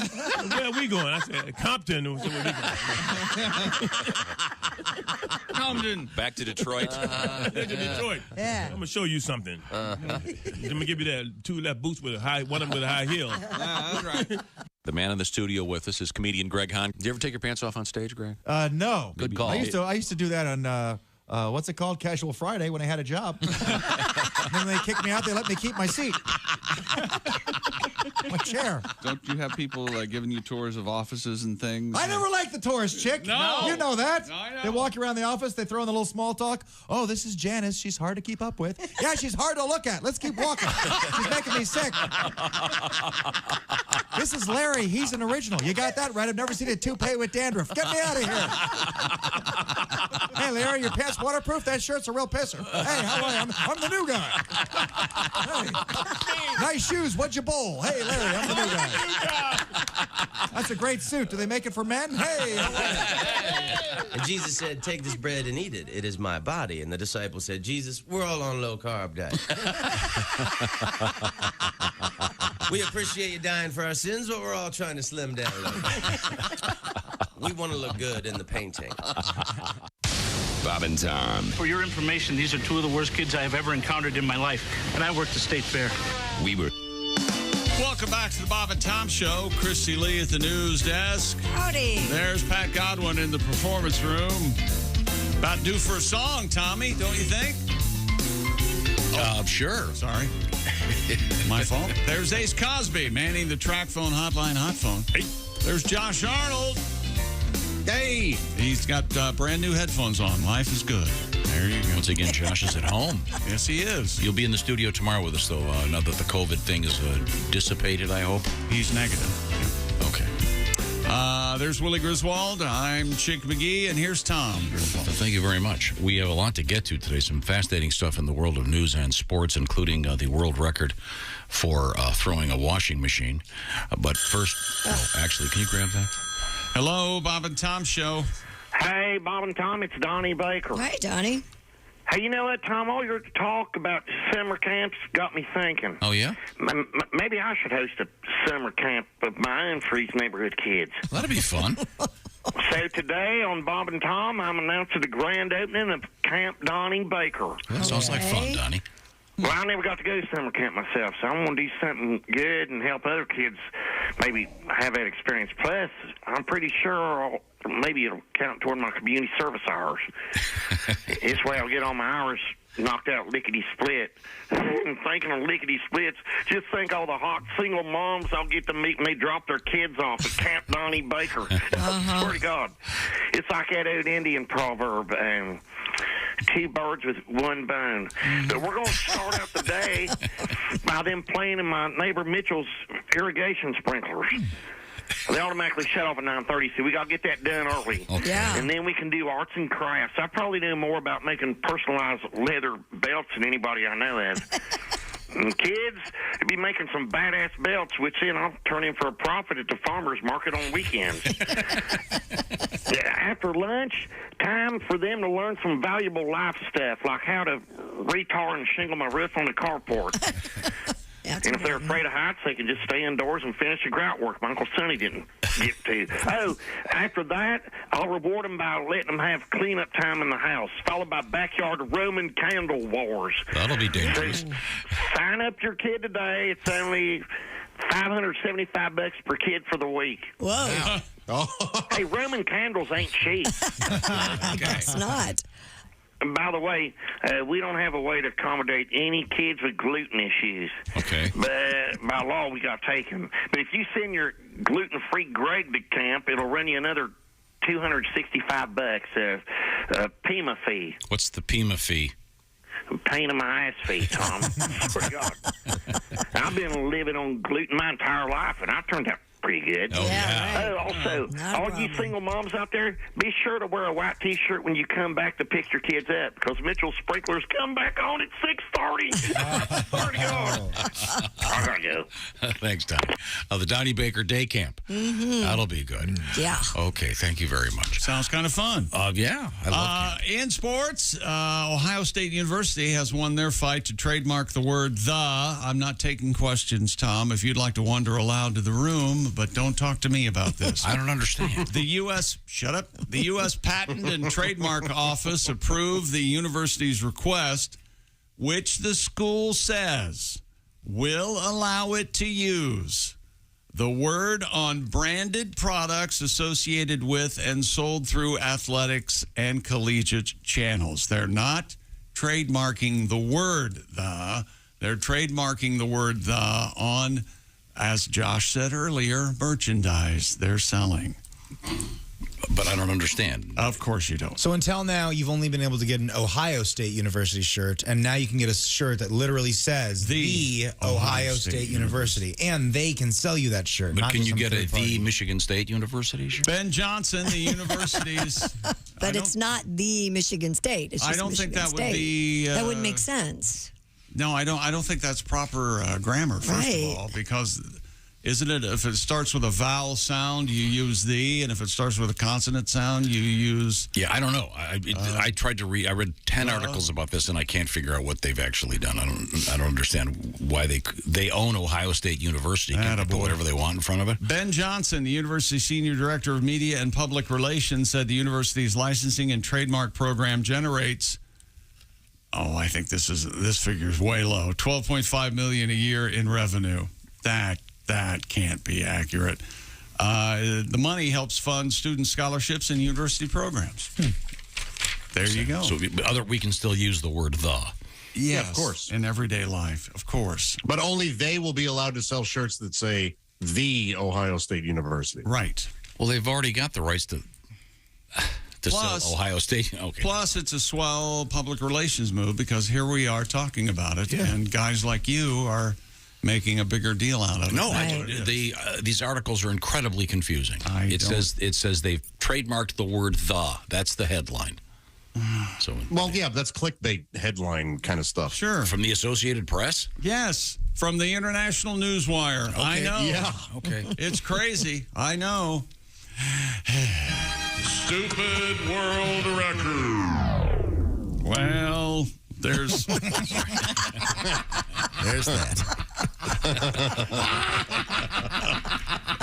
For those of you who missed that, as soon as the stupid world record sounder stopped playing, Tom still has his computer up, and he just got mail. Oh, gosh. That was the sound. Every single day. I did it on purpose. Yeah. There's happiness in Buffalo, New York. Why? They have reclaimed the Guinness World Record for the longest line of, does anybody want to guess? Longest line of... Tom is exempt. Where? Buffalo, New York. Of chicken wings. Yeah. Willie? Longest line of people that want to eat chicken wings. Ace Cosby? Chicken wings. Josh, you have a guess? Actual Buffalo. Wait a second, Josh. Unbeknownst to you, the screen froze, and we couldn't tell if the screen froze or if you were thinking. So there's dead silence and this frozen face, and then all of a sudden, it keeps freezing. I thought you No, were. he's not frozen. He's doing that on purpose. Oh, okay. I thought you were doing some sort of work stoppage there for a second. I didn't. It's the world's record for the longest line of pink flamingos. Well, that's right. How would we have ever guessed that in Buffalo? Buffalo Olmsted Parks Conservancy said it first broke the record back in 2018, but it was taken back by Pledge the Pink of Kalawasi Island, South Carolina, the following year. Oh, beautiful country. In celebration of Olmsted's 200th birthday, the Conservancy attempted the record once again this week, and they got it. The new record, official adjudicator Brittany Dunn, to confirm the final count of 4,280 pink flamingos. That's a lot. Yeah, did you read the whole thing? Where the individual record for one home, the most pink flamingos, they're the same people that have the record for the most half-smoked Virginia Slim butts in their front yard. But I thought, in honor of pink flamingos, I thought we would play this. This is a rarity. This features Tim Wilson doing the song made famous by Pinkerton Bowden called Trailer Park Woman. And Tim and the guys were actually, Pinkert Bowden and Tim were in the same car. And wouldn't you want to be a fly on the wall in that car? Man. And they wrote the song together. Tim famously wrote the line about the furniture. Yeah. Maybe her place ain't Graceland, but the furniture's just as good. Sure. Great line, especially with the new Elvis movie coming out. People will be thinking about Graceland. But this is a short version of Tim doing the song. We don't play this very often, but in honor of pink flamingos and trailer park women everywhere, here we go. She's got tattoos on her backside and a car jacked up out front. My neighbor next door's a known road whore, and she's off on a husband hunt. Spends her days in the laundromat, washing and drying tube tops. I ain't real crazy about my old lady, but I don't really think I'd swap. Spends her nights in a strip joint, doing an exotic dance. In an out-of-date pair of platform shoes and worn-out spandex pants. Her kids still live with her mother and her stepbrother who's unemployed. And drives an old chartreuse Pinto and sleeps with a dude named Floyd. And she's a trailer park woman. She's a mobile home princess. She's the queen of manufactured housing. She's a trailer park woman. She's a mobile home princess. And me, I'm the trailer park king. Isn't that beautiful? That is so nice. A rarity and that's the Tim Wilson version of Trailer Park Woman. Substantially different, but here's the one that has Tim's great line in it. This is the famous version, done live in the studio. Michael Clark doing a tremendous pedal steel on this one with Pinkard and Bowden. 1, 2, 3. She's got tattoos around her. Harley Davidson in the den. She's got an open door for the Marine Corps. She's looking for a few good men. She walks out to her mailbox in her see-through pink tube top. If it wasn't for her biker friend, somebody would have called the cops. And she's a trailer park woman. She's a mobile home princess. She's the queen of manufactured housing. She's a trailer park woman. She's a mobile home princess. And me, I'm the trailer park king. She spends her nights in a strip joint, doing some exotic dance. In an out-of-date pair of platform shoes and worn-out spandex pants. Her kids still live with her mother and her brother who's unemployed. She always called me Elvis, but she knows my real name's Floyd. She's a trailer park woman. She's a mobile home princess. She's the queen of manufactured housing. She's a trailer park woman. She's a mobile home princess. And me, I'm the trailer park king. She's got a bad reputation. She's the talk of the neighborhood. Maybe her place ain't Graceland, but the furniture's just as good. I often look through her window when she's getting dressed inside. She don't mind, she looks up to me, 'cause I own a double wide. Got a concrete block foundation. She admires it so. She always comes a-knocking whenever there's a tornado. And she's a trailer park woman. She's a mobile home princess. And me, I'm the trailer park king. Pinkard and Bowden. Special live day recording. That's the beeped version. Sandy and Richard, a song that they wrote along with Tim Wilson. We heard Tim's alternate version of that before that. What a classic! And again, in honor of the how many pink flamingos did they have at this event? Several thousand. 4,280. There's a charity that does that. Have you ever had people drop pink flamingos in your yard? Oh yeah. I woke up one day and there were like hundreds of pink flamingos in my yard. Little plastic ones, yeah. right? Or little paper of ones? course. No, they're not the real I thought it was some evil company that's kidnapping if they're endangered alive. species and putting them in people's lawns. But I didn't know about It would be cruel if they staked them out alive in your That would be awful. That'd be great. Give them bagels. They like to eat bagels. And I guess They eat brine shrimp. those, and apparently someone explained this to me. It looks like their knees go backwards, but I guess they don't. But they actually Their are knees in the are news. higher. Is that what it is? And those are the ankles or some crazy. Those thing? are their ankles, yeah. We just don't see it properly. That's exactly right. And one of the great appearances of pink flamingos in contemporary culture is from this. You know what this is, Christy? Miami Vice? Yeah. Contemporary culture. Yeah, that was in the 80s, wasn't it? Yeah, about 83. Contemporary, as fresh as today's headline, 40 years ago. Very Josh, I acknowledge that. In Tom's mind, well, that is doesn't make it contemporary. right. I think when you say modern, All those flamingos in Miami Vice are dead. Look at Seacrest over here. I've said it before. I'll say it again. as Chick McGee once said, we're supposed to be bringing joy to people for listening, reminding them that all the flamingos that are featured in the contemporary opening to Miami Vice. What's the average life of a flamingo? 32 years. I don't know. 8 years. Anyway, I was at the Wild Animal Park in San Diego, and a flamingo got loose, a couple of them, and you have to be very careful because they are fragile.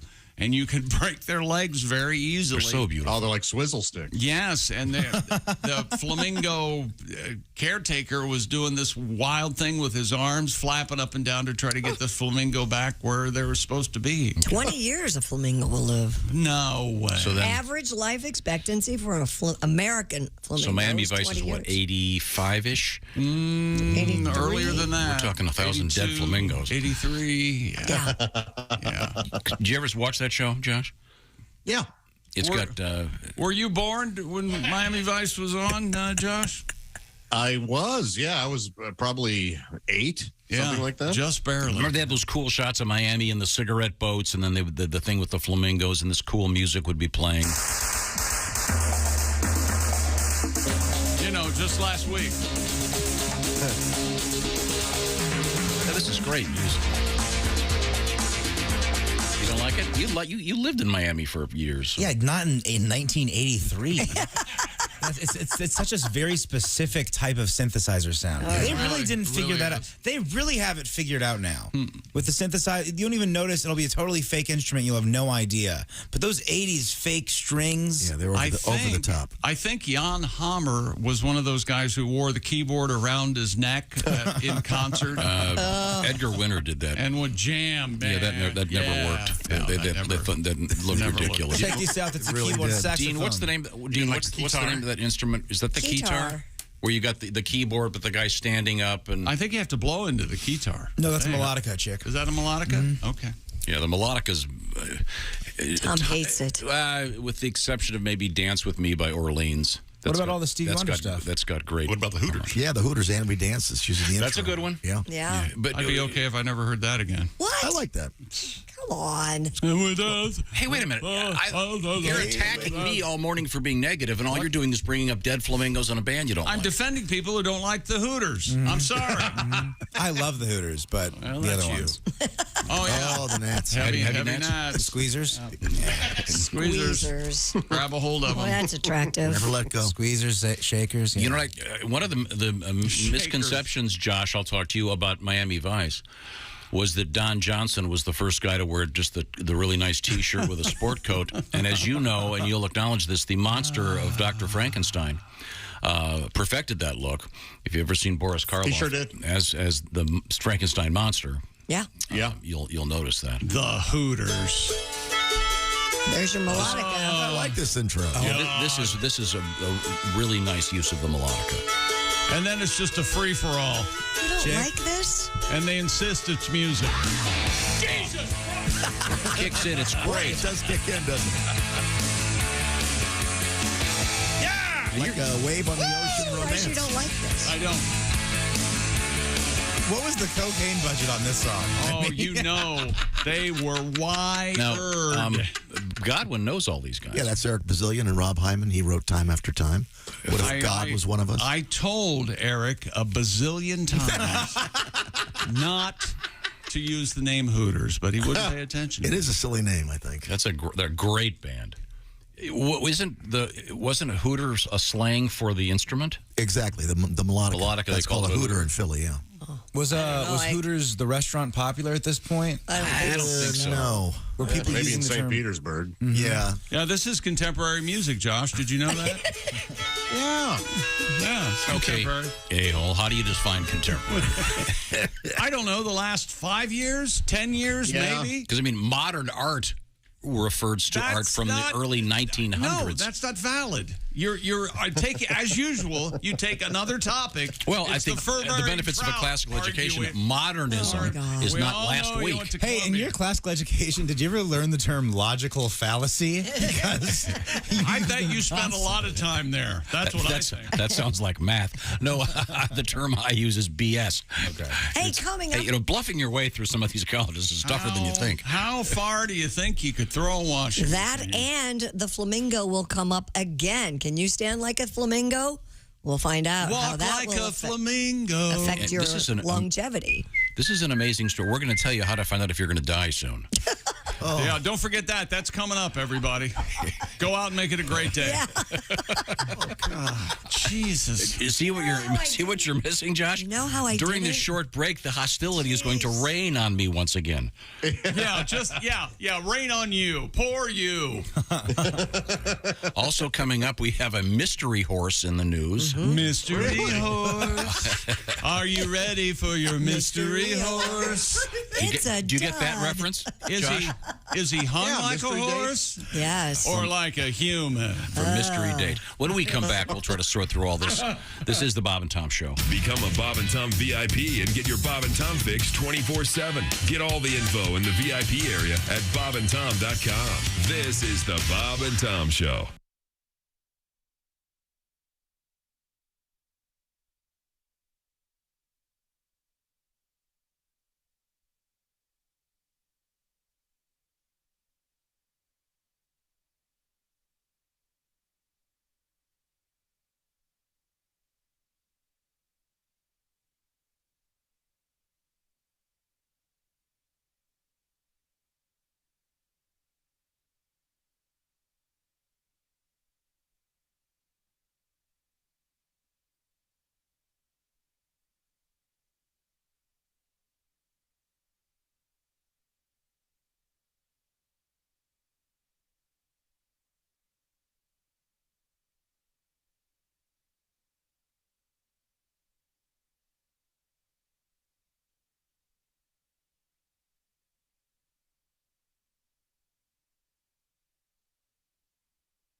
Things you hear on the Bob and Tom Show.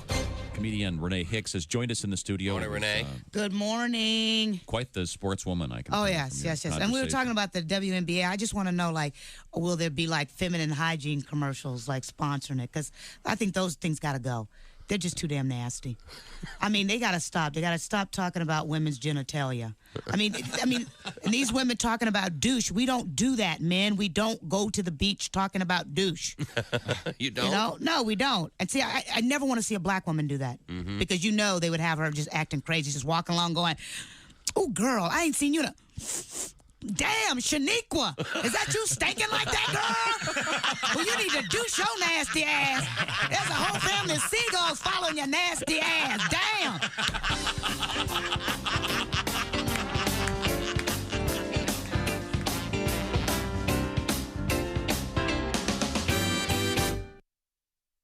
Hey, don't say we didn't warn you. There's laughter ahead. This is Bob and Tom 24/7. Hey, knuckleheads, don't forget about the Bob and Tom live video feed if you'd like to watch the show while you listen or listen while you watch. We don't judge. You can watch from your kitchen table with your family, your significant other, maybe just by yourself. That's fine. Smart TV is all you need. Maybe you're at home. You've headed to work. You've headed to work. You're at work.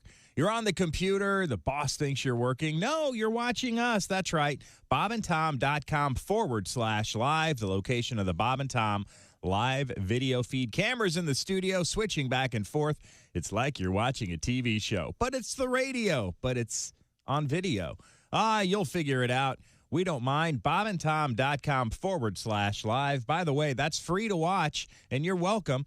Just don't do it while you're driving down the road. Thank you, and you're listening to Bob and Tom 24/7. Hi, everybody. Christy Lee with your Bob and Tom Entertainment Update. As many as 200,000 people are expected for England's Glastonbury Festival, which runs for the first time in 3 years this week. However, getting there might be a problem. Britain is having a huge rail strike, with 60% of the trains running yesterday and more walkouts planned for today. There are 3,000 performers on the schedule for Glastonbury, including Billie Eilish, Diana Ross, Megan Thee Stallion, Kendrick Lamar, and Paul McCartney, who plays this weekend and will set the record as the festival's oldest solo headliner at the age of 80. Between sets at Riot Fest, you could check out vendors, reapply sunscreen, or how about getting married? Yep, Riot Fest bringing back its wedding chapel when it returns to Chicago the weekend of September 16th. Last year, 32 couples were legally married. Can't do it on impulse, though. You're requested to sign up for time slots, and Cook County in Illinois requires couples get marriage licenses beforehand. Want more details? RiotFest.org is the place. This year's lineup includes My Chemical Romance, The Misfits, and 9 Inch Nails. And the Michael Jackson musical on Broadway saw a big jump in ticket sales after it won 4 times at the Tony Awards. MJ pulled in more than $1.6 million during the week after the Tonys on June 12th. That was the biggest box office jump and new sales record for the show. And that's your news. I'm Christy Lee. More of the Bob and Tom Show on the way. Hey, man, it's Donnie Baker. And the fact remains there's nothing better than being a VIP. And I don't mean like his dudes on Pervert Rabbit Xanadu's. I'm talking about a Bob and Tom VIP. Best thing, you'll never miss another minute of the show. I swear to God. You can hear the show here in the morning, and then because you're a Bob and Tom VIP, you'll get the podcast of the entire show, a 12-month library of podcasts, hundreds of Bob and Tom comedy tapes, and a 60-day video archive of the show. Bob and Tom VIP. You have to get it. It's state law. Hello, this is comedian John Evans. Padoom, padoom, padoom, and you're listening to Bob and Tom 24/7. I used to have a corporate job, but I figured why should I have a job that pays $200 a day when I could be a comedian, make that in a week? All right. There we go. I like going to job interviews. They're the worst interviews. Greg, before we get started, would you like something to drink? No, thanks. Had a few beers before I came in. Do you have any experience? I don't even have an appointment. They always ask you questions where they try to make you sabotage yourself. Have you noticed that? They're like, so tell us, where do you think you could use improvement? As if you're going to say, well, I am seething with hostility. I've got a debilitating character flaw. I cannot stop throwing staple guns. Does this look like ringworm to you? You know. Tell us about yourself. Well, I've got pink eye and my foot's asleep. Got matching silverware for the plate in my head. I think I can fly. I collect ointment. What can you bring to our company? Head lice. Where do you see yourself in 5 years? Next to you in the dumpster behind the airport. Where do I start? How do you like my weight belt? Hi, this is Greg Warren, and you're listening to Bob and Tom 24/7. Lord Coretta's a fine young comedian. Are you a health guy? You run, you look very slender and fit. I'm not a big health guy, although I'm healthy. I just had a complete physical, and unfortunately I'm at that age where you get the real intense physical. No, yeah. You know, I hope I'm not sharing too much, but the doctor actually stuck a camera in my rectum. It wasn't part of any procedure. He just suspected that his nurse was stealing from it. Are the stars out tonight? I don't care if it's cloudy or bright, 'cause I'm blind. Jeez.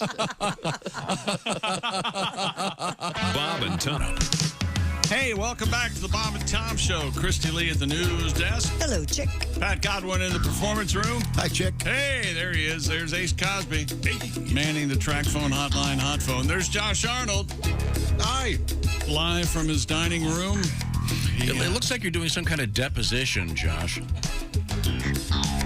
Kind of a sterile background. Yeah, I didn't want distraction behind me to distract you. Yeah. Little did I know that no distraction is distracting you. Yes. Right. It takes very little to distract him, and it's almost anything, actually. There's Willie Griswold. You can't give him any ammo, Josh. You can't give him anything in the chamber. I thought I hit it. And here's Tom. Thank you very much, Chick McGee. We are continuing our in-depth sports coverage. Yes. Dear fellows and Christy. Hello. Did you know that at a campground displaying just one pink flamingo outside of your camper is a sign that you are swingers. Really? I cannot keep up with this anymore. I did hear that. I have a shirt with a pineapple, and I wore it on a show, and someone's like, "Oh, are you a swinger? Are you trying to hook up?" And it's like, no, not everything is a sign for Pineapple is a sign of hospitality in the South. There we go. On the cruise ship, it means swinger. I thought pineapple. Wait, slow down. Wait a minute. What does? Like an image of a pineapple or an actual pineapple. Okay, not a flamingo, though. No, well, that too, though, in certain areas. How are you supposed to know all these codes? You're not. I mean, I guess if you're into this, you would know. But if you don't, if you innocently have a flamingo in your yard as a joke, all of a sudden... People are knocking on your door and you don't understand why. Hey, how you doing? Hey, man, put those back in. Who the hell are you? Yeah. I was wearing this shirt. Josh? People were like, "Oh, are you a swinger?" And I was like, "Dude, just because my shirt says I want to bang you and your wife doesn't mean yeah, I'm a swinger." That's right. Okay. All right. Jumping to conclusions. Yeah. Bang you. Yeah. Oh, boy. Well, would you ever swing, Tom? No, I think, Chick, you and I have established this. You and I do not fit into that category of guys whose dream is the three-way. I know what he's going to say. That doesn't mean it's a three-way. That means you're swinging. Swinging is could be one-on-one. Yeah. Well, let's ask you and another couple go out on a Friday night, and the next thing you know, you switch partners. The expert, Pat Godwin. He's I'm not an expert on that. I'm like you guys. I can barely keep one person satisfied. No. We've often said, though, we don't agree on too many things. One, we agree the golden retrievers are the best dogs. True. And two, just one woman is the. We can't play zone. No. I can't do it. Man to man, huh? Christy, you? No, I'm man to man too. Okay. Ace, those days are over. The implication being that you, in fact, have been participating in some kind of... A gentleman didn't say that. Okay, but I think that you're implying... No, you said it. Thank you. Thank you very much. Well, if Ace is talking, we have to... Man with a deep voice. Ace Cosby, here he is with his joke of the day. Why did the sea monster eat 5 ships carrying potatoes? Why did the sea monster eat 5 ships carrying potatoes? Because no one can eat just one potato ship. That was Ace Cosby's joke of the day. Again, referencing contemporary culture. You can only eat just one. I believe a Bert Lahr from the 70s. There you go. That is contemporary. It's not a joke. That's a nautical disaster. That is a monster. What would Bert Lahr say about that, Pat Godwin? You can't eat just one ship. Pat, you do me a favor. I need another laugh here. Can you do your famous impression of someone trapped inside the trunk of an automobile? Yes, and it's also an opera singer underwater. First, the trunk. Hey, fly out of here. Now, opera singer underwater. Okay.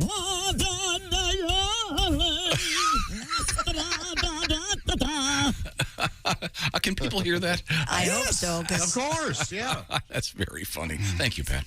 We'll get a song out of Mr. Godwin coming up shortly. You know, Pat has a bunch of albums out there. Oh, does he? I hadn't heard. Really? Yes, he does. In fact, Captured Live is one of them. Yeah. The other one is Way Back When? Way Back When, and he's if one of them is featuring. What kind of a fight? The winner of the international songwriting competition. And I'm not asking was there a fight. I'm sure there was a fight, but what kind was it, and how long did it last? About the titles of your albums, Pat. Tom was under anesthesia when I asked him when he was having heart surgery, and he nodded. Everything was okay. He hates the cover of your album, doesn't he? Yeah, he really hates it. Really just Way Back When? Yeah. We fought over it, yeah. Uh-huh. He wanted me to draw it up with like a mustache and stuff. Yeah, I wanted it to be funny. Like the content of the album, you see, as opposed to tragic. That's not tragic. No, A picture of him as a kid. No, it looks like it's going to say sad young man killed by lightning strike, and all they have is his 4th grade picture. Wait a minute. My gosh. That's a much better title than Way Back When. Young sad man killed by lightning. I am so happy that today, I don't know if it's a slow news day or slow sports day, we are just airing it out, you guys. Yeah, we're getting to I it. love this. We're talking about it, whatever it is. We're going to get some stuff done now. All right. We have something important. World record. Last world record, people. Last world record. You can't go home, but you can't stay here. Here we go.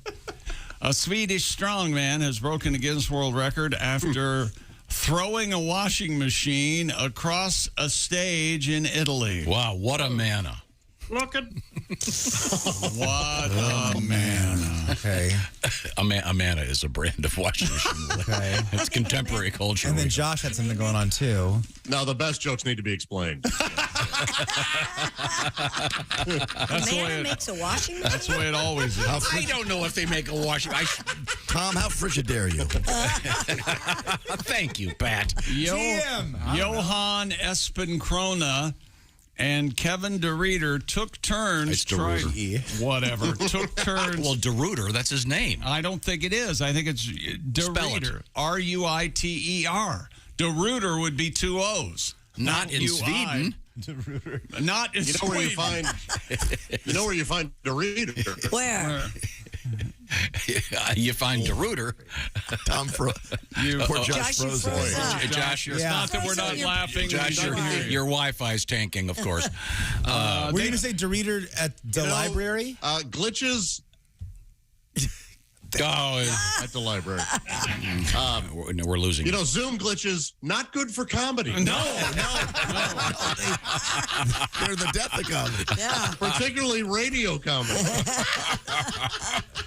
Kelvin DeRuiter. Nope, DeReeder took turns trying to break the record for the farthest washing machine throw on the set of an Italian TV show called Lo Show de Record. What does that mean? The recorded show. Don't know. I think it means the show of godly Show records. of records. Yeah. Each man Isn't Dia God? threw dominoes. Each man threw 3 washing machines across the stage. Wow. Though DeReeder, or as Tom says, DeRuiter, initially broke the record with a distance of 14 feet 1 inch.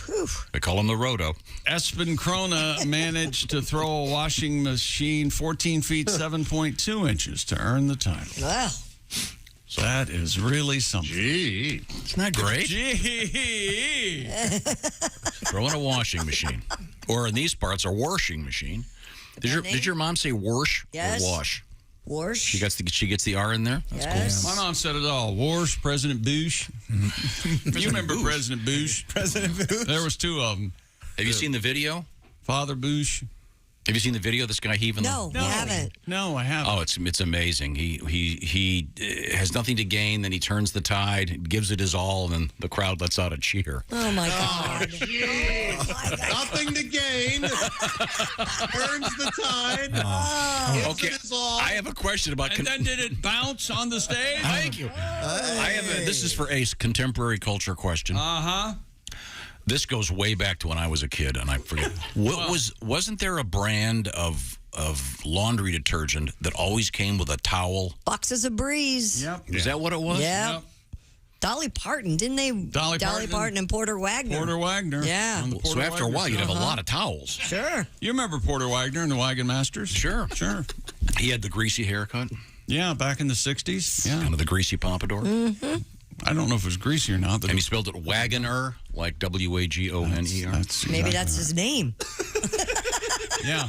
You can't spell your name wrong, Tom, if it's your name. I'm just saying to distinguish him from, say, Wagner. I give you Mr. People don't want to call him Porter Wagner, famous for his opera. I don't think that they were going to be confused. The three-wheeled Conestoga. I am going to fake. I'm calling my shot. I'm faking chest pains in 35 minutes. My back. Coming up, the headline is 2 words: super gonorrhea. It's part of the new Marvel universe when we come back. This is the Bob and Tom Show. This is the Bob and Tom Show. Chime in with an email. Send to Bob and Tom at bobandtom.com. More of the Bob and Tom Show next.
Things you hear on the Bob and Tom Show.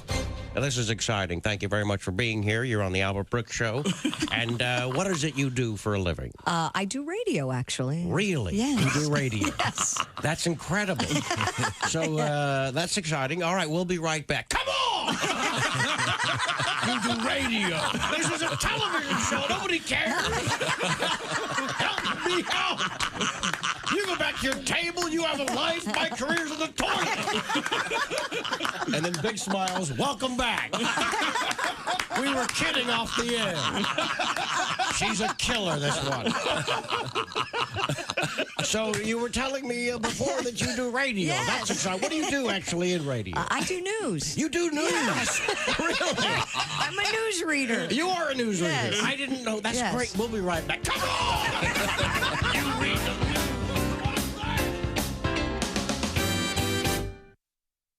Morning laughter just might be the best medicine. I can hear you, oh no. You're talking out your ass again. Bob and Tom 24/7. Rolling through a Thursday morning. My name is Mark Allison. You're listening to Bob and Tom 24/7. 23rd of June. It's a Thursday. That's right. Now you've got your calendar, your day set, the year 2022. You got that set as well. Got to be feeling pretty good about yourself. You know the day, the time, you know the date, the year.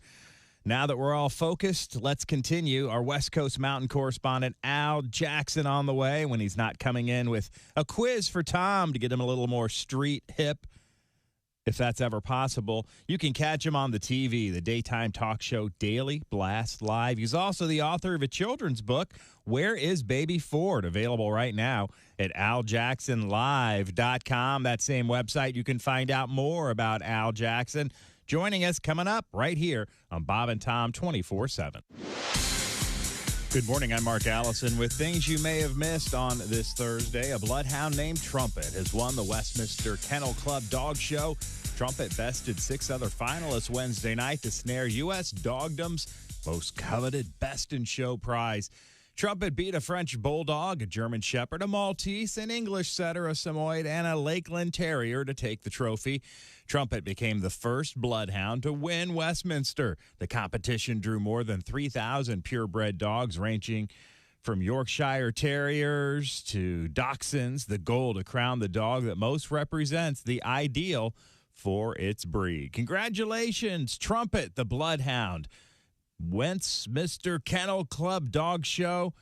Again, Best in Show prize. Congratulations to Trumpet. After 2 years of pandemic restrictions, travel demand back with a vengeance. But airlines and airports that slashed jobs during the depths of the COVID-19 crisis struggling to keep up. With the busy summer tourism season underway in Europe, passengers are encountering chaotic scenes at airports, including delays, canceled flights, and headaches over lost luggage. The head of Europe's biggest airline warned the turmoil would last all summer. Data from aviation consultancy Cirium says nearly 2,000 flights from major continental European airports canceled during 1 week this month. It's a similar story here in the United States, where airlines canceled thousands of flights over 2 days last week. They blame bad weather and crowds of summer tourists growing. Good luck out there if you're traveling this weekend. That's a look at things you may have missed. More of the Bob and Tom Show coming up. Hey, Shooter, it's Kenny Tarmac. Hey, we just landed. I'm an ORD, just got in from TPA through ATL. And hey, guess what else just landed? The Bob and Tom app. I know. Now, thanks to the Bob and Tom app, even if I have to go all the way from Foxtrot 20 down to Alpha 4, I can still listen live, see their videos, find an affiliate station, use the alarm, and even send a message. This is Kenny Tarmac signing off and reminding you, everything I touch turns to sold. Hey, don't say we didn't warn you. I'm warning you, don't do that. There's laughter ahead. I should be having a better time if this is a party. This is Bob and Tom 24/7. When I say America, what comes to mind? For me, it's simple. Mom, apple pie, and whole milk. They've been around forever. Let's hope that doesn't change. But did you know this country is actually importing whole milk? Why waste the money shipping milk from overseas when we've got the best darn fresh milk in the world right here on our own soil? You have a choice, America. So the next time you're in the market for milk, look for the flag. Old Glory Whole Milk. Old Glory Whole Milk stands alone. It's the best milk across the board. Hey, fellas. I'm long-time over-the-road trucker, Floyd Tucker. The next time you crave whole milk, ask your fellow truckers where you can find Old Glory Whole Milk, and then ask if they're a cop. Take it from me. It's something else. Old Glory Whole Milk. Just say when. Hi, this is comedian Tim Cavanaugh, and you're listening to Bob and Tom 24/7. Lowell Sanders is here with us. I'm on the road. Are you Now, Lowell, single? are you a I'm single man? Yeah, I left a wife in Detroit. Oh, okay. I see how it works. Police should have found her by now. I'm kidding. They won't find her. Ain't no way. You're that good, aren't you?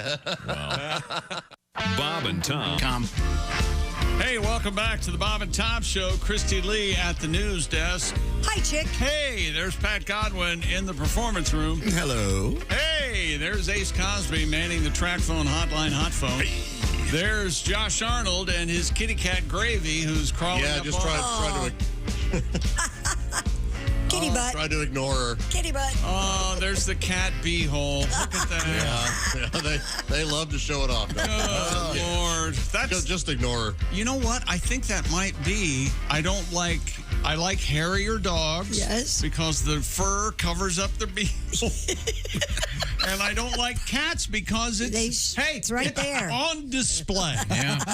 The old dirt button. Yep. If you're behind him, there's the devil's onion ring right there. Now, the point is, Josh is at home. There's Willie because he's Griswold. recovering from the COVID. Yes, he is. And his little kitty cat named Gravy is there. And once again, for those just joining us, the first hour or so of the show, Josh couldn't use his headphones because.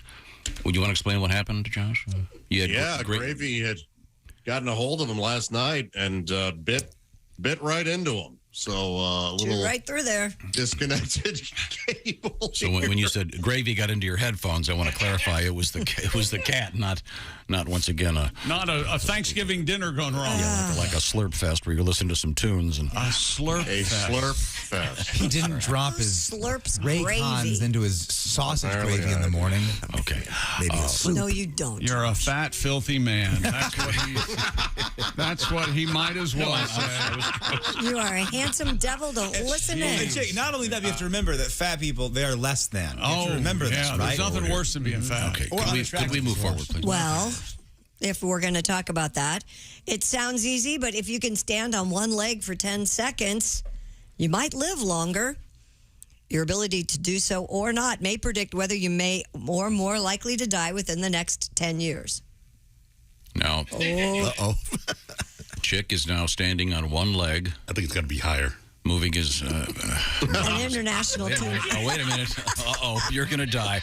Well, Willie, you don't get to play. You're only 20. Woo! Young man's game. I got 6 weeks. Stop. An international team of researchers say the 10-second balance test should be part of routine health checks for all middle-aged and older adults. Can you do it? Yeah, sure. Prove it. No, don't prove it. And he's going to fall. It'll be very sad. I can even do it with my eyes closed. Oh, no. Go ahead. This thing where you put Go ahead, crow about knee it. on your thing. You got your hand on the desk. You got a hand on your desk? No, he doesn't. Oh, no, this thing does it all the time. Are you putting your leg on your? Are you doing this? Yeah. That's the test, yeah. Yeah, it's like a flamingo stance. And people can do it. It's proven that they're significantly happier. Hoppier?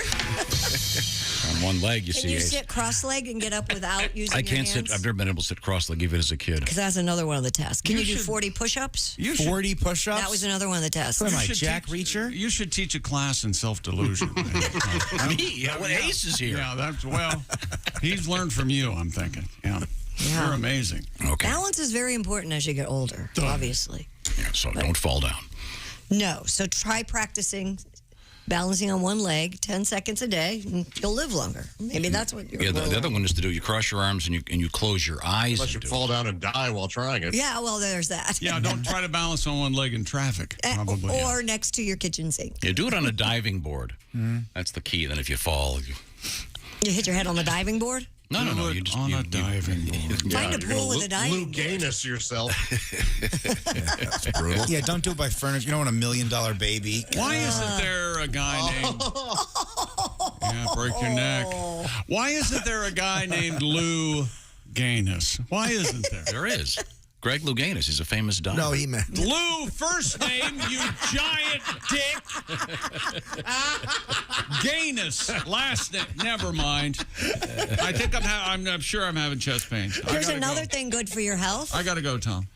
Keeping your bedroom dark not only helps you get a good night's sleep, really, but also may significantly lower your odds of developing That's a revelation. 3 major health problems. Try going to sleep in the northern hemisphere according to a new at this study. time of year. Good luck.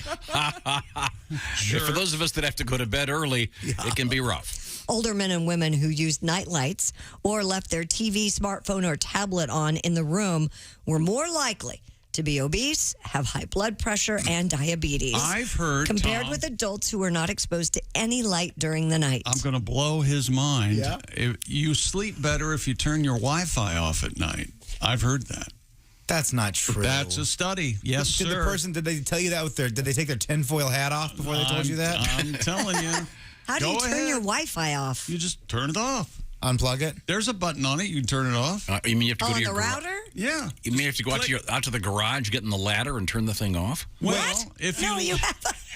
Where's your what? He's got. Well, no wonder none of your TVs work if your router's up in the garage. In the attic. Just don't. In the attic? No, it's in the garage. Every time he moves into a new place, he pays a guy $10,000, and then his electronics never work for the rest of his life. Your router is in your garage? Yeah.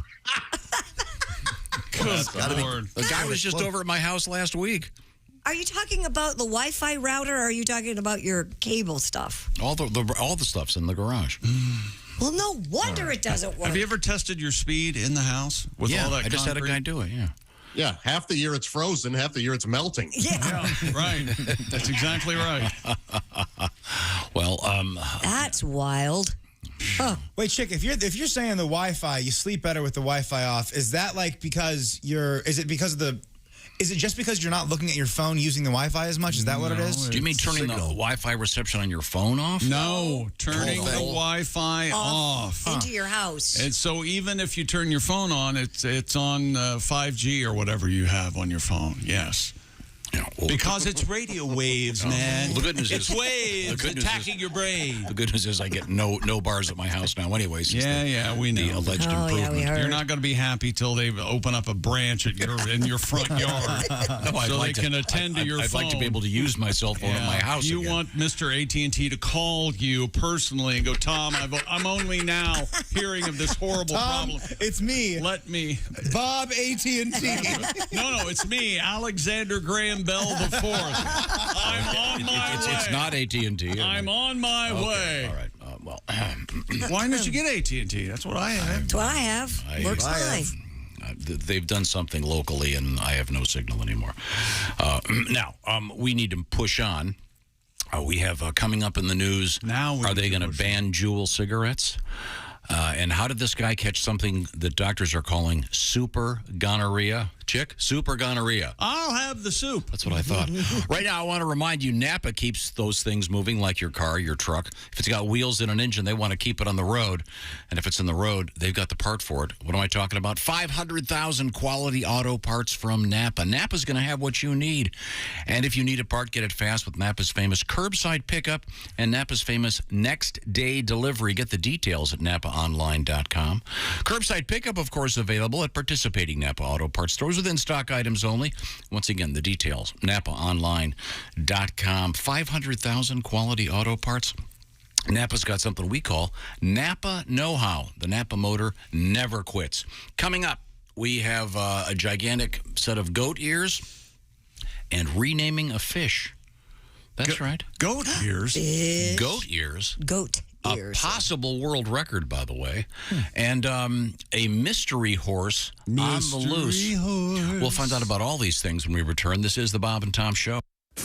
Bob and Tom. If you irradiate poop, it will be sterile, but it's still poop. You can pick your morning radio show, but you can't wipe Bob and Tom on the couch. Hey, have you checked out the BobandTomStore.com lately? Well, you should. Bob and Tom hoodies, hooded zips, collared work shirts you can get personalized with your own name, even the Bob and Tom Show hat. It's adjustable, fits any size head. Our clothing size is small up to 4XL, 5XL. If we don't have your size, just check back. We're constantly restocking sizes at BobandTomStore.com. If you have a Bob and Tom fan in your life, hook them up with some merchandise. Let me tell you, nothing better than walking into a truck stop wearing your Bob and Tom hat and other truckers going, yeah. See how cool that is? BobandTomStore.com, and you can experience it for yourself. Hi, everybody. Christy Lee with your Bob and Tom News Update. Facing stubbornly high gas prices that average about $5 a gallon nationwide, President Joe Biden has urged Congress to suspend federal gasoline and diesel taxes for 3 months. If savings from the 18.4 cents a gallon federal tax on gas are fully passed along to consumers, you'd save about $2.76 for a 15-gallon fill-up. Now, it's unclear, though, if Biden can push his proposal through Congress. Many economists are weary of a gas tax holiday, including some of your congressmen. Throngs of tourists watched the legendary Old Faithful geyser shoot towering bursts of steaming water, while others were stuck in bison jams on roads as visitors returned for the partial reopening of Yellowstone National Park after destructive floods. Park managers yesterday raised the gates at 3 of Yellowstone's 5 entrances for the first time since the June 13th flooding. And these are tough times for the Internal Revenue Service and those waiting to get refunds after reporting it had dug itself out of a huge backlog from last year's returns. The IRS now reports it's even got a bigger backup for this year's paper returns. If you want to call for tax help, be patient. The National Taxpayer Advocate reports taxpayers are experiencing long wait times when they try to contact the IRS by phone. And that's your news. I'm Christy Lee. More of the Bob and Tom Show on the way.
Listening to Bob and Tom 24/7. Don't. Essential Morning Radio. This is Bob and Tom 24/7. 24/7. We have comedian Nick Griffin. Nick, you were saying that you were a communications major in college, but you have trouble communicating with people. I think what my big problem is I don't care about the same things that other people care about, and obviously I live in Hollywood and there's constant entertainment news, and you just, everywhere you turn, every little article in the grocery store line. Demi Moore, she has a career, 3 kids, and is going out with a 28-year-old hunk. How does she stay so fit? I don't know, she makes $10 million a movie. That might help. For that kind of money, she could hire a guy who did nothing all day but swat cookies out of her hand. Literally. Oh, cookie! Stop it! Get a whole nother guy for cakes and pies. Hey, this is Frank Caliendo, and you're listening to Bob and Tom 24/7. Dave Cooperman is here with us. Hey! How are you? I'm great. Dave, a young guy, young comedian, good-looking guy, married man, I understand. I am. How's that going? Right now, I guess we're working on having kids and stuff. Cool. But we're having some trouble, and she's blaming me because she's not getting pregnant. And I'm like, honey, you realize we actually have to have sex, okay? Screwing with my head will not make you pregnant. How many times I got beat the point home? So we're thinking about, we're talking about kids. Even naming the kid is a challenge if we have one. I want my kid to know he's both Jewish and Chinese. The best I've come up with so far is cha-ching. Maybe a lump sum. Eyebrow dandruff. That's disgusting. Is that a thing? I'm not proud of it. Why would you bring that up on the air? I didn't. It was Christy did. It was said in confidence off the air. Yeah. Don't ever say eyebrow dandruff in front of a potential lover. No. Hey, look, ladies. If I'm on top, you might get sprinkled on. Well, let it snow. If you're on top, I'll just let everybody else finish that. Oh, I see. If you're on top, you got about eight seconds to live. Is that it? I wouldn't say 8. If you're on top, Godspeed to your ribs, ladies. Is that what we're getting at? This is Bob and Tom 24/7. Hey, welcome back to the Bob and Tom Show. Christy Lee at the news desk. Hello, chick. There's my son. Pat Godwin in the performance room. Hi, Chick, my friend. There's Ace Cosby manning the track phone hotline hot phone. Hello, friends. There's Willie Griswold. Good morning. Josh Arnold reporting from his dining room table. Hello. Hello, there he is. I'm Chick McGee, and here's Tom Griswold. Thank you very much. Now, did we officially finish sports? Yeah. I don't think we did two stories, you remember? About a half hour, 45 minutes. I didn't hear the... Oh, my God. Lucky, this is what you farted for. Christy! Worn out today. I The know. Food and Drug Administration is reportedly preparing to ban Juul e-cigarettes. Citing unnamed sources, the Wall Street Journal reports the agency could announce its decision as early as this week. The order would follow a nearly 2-year review of data presented by the vaping company, which sought authorization for its tobacco and menthol-flavored products to stay on the market. In 2020, you may recall, the FDA banned the sale of all sweet and fruity e-cigarette cartridges, where a lot of the youngsters were using. But don't people use these to quit smoking? Isn't that the whole point? That's what I always thought. A lot of people use them because it does make it easier to quit, and you don't smell, which is great. Right. But for me, a lot of folks love the vaping, and it's good. For me, it's really hard for me to quit because you can kind of do it inside too. You can do it in the car, do it in the house, and it doesn't smell. So I was doing it a lot more because the cigarette, you have one an hour, and then that's it. But with this, you're kind of hitting it a lot. But yeah, I feel really bad for people that it's very hard to quit this, but it's also very hard to quit cigarettes. Yeah. What are you going to do? I mean, is it legal to make it illegal? I mean, don't people the have a FDA, choice? they can do whatever they want. Are I they guess. banning Juul specifically? Because there's plenty of disposable vapes. There's plenty of just little... I mean, are you going to need a weed guy and a Juul guy in the future? I don't know. So why is the Juul different than regular vaping? I don't understand. So like when I first saw vaping, what we all first saw was those things that were like the size of a remote control. Yeah. And you push a button and then it just like gives like a big thing. What Juul did was they made it super kind of cheap and really easy. Are those the ones that look like a flash drive? Yeah, it looks like a little USB flash drive, and all you have to do is you have it, you charge it, you can charge it on your computer if you want, and then you stick the little pod in there and you draw it. It's super easy. No button. Huh. Mm-hmm. Son of a gun. I liked it when I had it for a while. Maybe that's why, because it's too easy? It's very easy, and it makes it easy to not smoke cigarettes, but those things are really tough to quit, man. But so they could make the one brand illegal? You're looking, I don't know. Yeah, that doesn't make any sense. No. Jules out forever. It's a loud scooper, ladies and gentlemen. That's what we're all thinking. Chick's disdain for that. How about fake smoking in the boys' room? They could do a video of that. Another home run. Everyone's vaping in the boys' room. I mean, I definitely, at my high school reunion, you should have seen me and my buddy Logan in the bathroom. I thought you quit. Oh, come on. We were having fun. It was the reunion. Also, if you're listening at my school, that was a lie. We did not do that. It was just a joke I made in the speech. Wouldn't, if someone had a pretty strong nicotine thing, wouldn't they just switch to maybe dipping, which is really bad? Yeah, well, there's like, I use these little nicotine lozenges. Those help. There's products like Zen and Lucy, and that's like a fake dip. It's like a nicotine alternative. But I mean, the dip that's all kinds of lip cancers and. Ugh. That's what you always told me growing up. Yeah, I'd rather.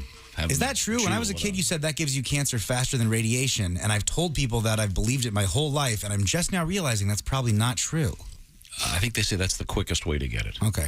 He probably told you that because he thinks that. Yeah. Dude, do you ever realize that when you're like, you just say something to your friend and you go, that's not true. My dad told me that when I was 6 and I believed it my whole life. Oh, yeah. Tommy Johnigan's got a great bit about that. Yeah. We can Absolutely. play that for you in a few minutes. I'm sorry. Let's get back to reality here. What's going on at the news desk? More health news. This guy apparently has something called super gonorrhea. Scientists are saying the Austrian man caught the new antibiotic-resistant strain of gonorrhea in Cambodia. The unidentified man in his 50s had unprotected sex with a female sex worker in Cambodia in April. 5 days later, experienced pain with urination along with discharge from his male member. An analysis revealed that he was suffering from a strain of gonorrhea that was highly resistant to azithromycin, one of the first antibiotics used to treat the infection, as well as several other antibiotics. The report published in the medical journal Eurosurveillance. Wow. Super gonorrhea. Didn't we have a comedian buddy that had that? Something like that? Absolutely. Yeah. The chef guy. What? Yeah. Oh, God. Kiss fan. Come on. John Bazaar? Yes. John Bazaar came home with that. He would also hire Thailand, Bangkok. Yeah, he said he wouldn't hire a prostitute. Well, there, I guess, when you hire a prostitute, they stay with you for months, I guess. Like they're your girlfriend, I guess. I just remember he told the story that he'd gone to a doctor in Los Angeles. The doctor was looking at the microscope and said, quote, "I've never seen anything like this before." Yeah. Not what you want to hear. No. When they're examining a discharge. Yeah. It was almost like his gonorrhea had syphilis, and his syphilis had the crabs. Just the name super gonorrhea doesn't seem all that scientific, but it sure sends a message. Sure it does. Yeah, I didn't just get the clap, I got a standing ovation. Super gonorrhea. But the guy was on vacation in Cambodia with a sex worker. That sounds like a destination Well, I think you... bucket list thing. Well, let's see. I'm going to bungee jump. I'm going to parachute. Tom, you never know. Have sex with a prostitute with no condom. These are all great ideas. You And never know get when the the super love gonorrhea. bug's going to bite. I'm guessing this was a... Have you ever seen Pretty Woman? Yeah. No. You've never seen the movie Pretty Woman? I haven't either. What? I haven't either. Oh, come on, you guys. I don't care for it. Although You don't like Julia Roberts. She goes shoot pool without a stick. And put a whole billiard ball right in her mouth. You don't like her? No. I like her mouth. You don't like that? No. Pretty Woman's so sweet. However, I've never seen a bad Richard Gere movie. I don't know what that's all about. You would love it. Well, maybe so, but Julia Roberts ruins it. There's a topic: movies that are ruined by females. Now we got a show. Armageddon. Thank you. Liv Tyler mashes her big mouth all over Armageddon. I was so on board with this. Boys in the band. Boys in the... Okay, see, you're trying to do something I never saw that. uncomfortable, see? You're trying to be edgy. In any event, super gonorrhea. Yeah. Butch Cassidy and the Sundance Kid. Raindrops. Why is Catherine Ross in that movie? Why is she in that movie? Why? So she can ride around on a bike and sing a What song? do they do? If you die, don't come home. Well, of course you won't come home if you're dead, lady. Why don't you go teach third graders? Stop messing this movie up. I had a friend yesterday give me a review of Maverick, the new Top Gun movie. Yeah. And I go, she goes, yeah, it was okay. I go, what was wrong with it? She goes, it wasn't romantic enough. No. No, Jennifer Connelly was in it too much. Why is Jennifer Connelly in it? We don't need romance in Top Gun. Exactly. I just want to see people flying airplanes. Yep, they want to make them human. And playing beach volleyball. I don't care about the romance. Well, it's doing awfully well at the box office. So. Yeah, and the love story was like the B plot. That's what the ending is. It was a huge Well, the part of first one, it was a little bit more of a Got plot. it. Okay. Yeah, Well, the first one was very homoerotic with the greased up volleyball game. Well, they had that in this one. Yeah, greased up football. Football. Yeah, that was hot. It's It was There's hot. guys and girls. It's the same movie. Yeah. Okay. Except this one had Emery from the Boys in the Band at there. Thank you, Josh, for getting the reference. Contemporary references What's continue. Boys in the Band? Let's just say that those guys wouldn't have been interested in women in bikinis. Okay, gotcha. Okay. All right. Never saw it. Well, then we've never seen Pretty Woman, so I can't believe you've never seen Pretty Woman. One of your gals has never made you sit there and watch? No. It's not a bad flick. It's not. Thank you, Josh. I'll make an effort to see it. An accident involving I just want to say that Super Gonorrhea is the worst member of the Justice League. Listen to him laughing like he said something funny. Listen. The only way to cure it is with kryptonite. Superheroes. Superheroes don't get gonorrhea. I don't know, and those are all movies I've never seen. Also, so Super gonorrhea, istic expialidocious. Julie Andrews ruined Mary Poppins. And now you're going to say Sound of Music. And don't get me started on Sound of Music. This has to go both ways. It's not a gender thing, though. There has to be men that ruin movies, too, right? Sure. I don't think so. Sure. Please tell me no one is honestly believing that that's my opinion. Oh, yeah, there's a lot of very dumb people out there. I was trying to give you the out there, but the picket line's forming out there right now, probably with signs. Chick must go. I'm trying to think of a movie that just one performance totally ruins for me, and I can't off the top of my head. Andy Garcia, Oceans, whatever it was. Breakfast at Tiffany's. Oh, that's just a character. Oh, the Mickey Rooney. Yeah, that's a whole different genre. That's bad. Well, that's a whole, I thought it was a fine portrayal. Excellent. And one of my favorite movies of all time. Went on to portray Mr. Magoo's driver. Well, and it is really funny that it's such a beloved movie. That would be like in the Titanic if they had some performer on stage and he was doing some sort of minstrel show. It's completely inappropriate. Titanic, Kate Winslet. She's great. No, she is great in that. She's awful in Mayor of Easttown, but then Mayor of Easttown is awful. It's awful. It's not awful. You're it's wrong. Great. You're wrong. It's a No, horrible. we're not. Everybody said it was wonderful. You guys got together and said, okay, this is good, right? Because I don't want to mention that I've sat through this whole thing and think it sucks, but it does. It doesn't suck. Nope, it I liked it a lot. Next. An accident. Go back and watch your little Silk show. An accident involving two tractor trailers. Start over. I can't Fist hear fight. Fist fight. An accident involving two tractor trailers spilled vegetables onto Interstate 95. Which are they, tractors or trailers? Oh, now all of a sudden, when he's spinning comedy gold, he can interrupt. Now he wants to play games. Can you hear me now? Yes, I On can. Interstate 95 in Connecticut, the Norwalk Fire Department responded to the scene where they said the tractor trailer had been waiting to have a tire repaired in the breakdown lane when another truck hit it. The crash ruptured the diesel saddle tank of the disabled truck and spilled the other truck's shipment of vegetables all across the highway. No injuries were reported and the fuel spill was contained. Even trucks don't like vegetables, apparently.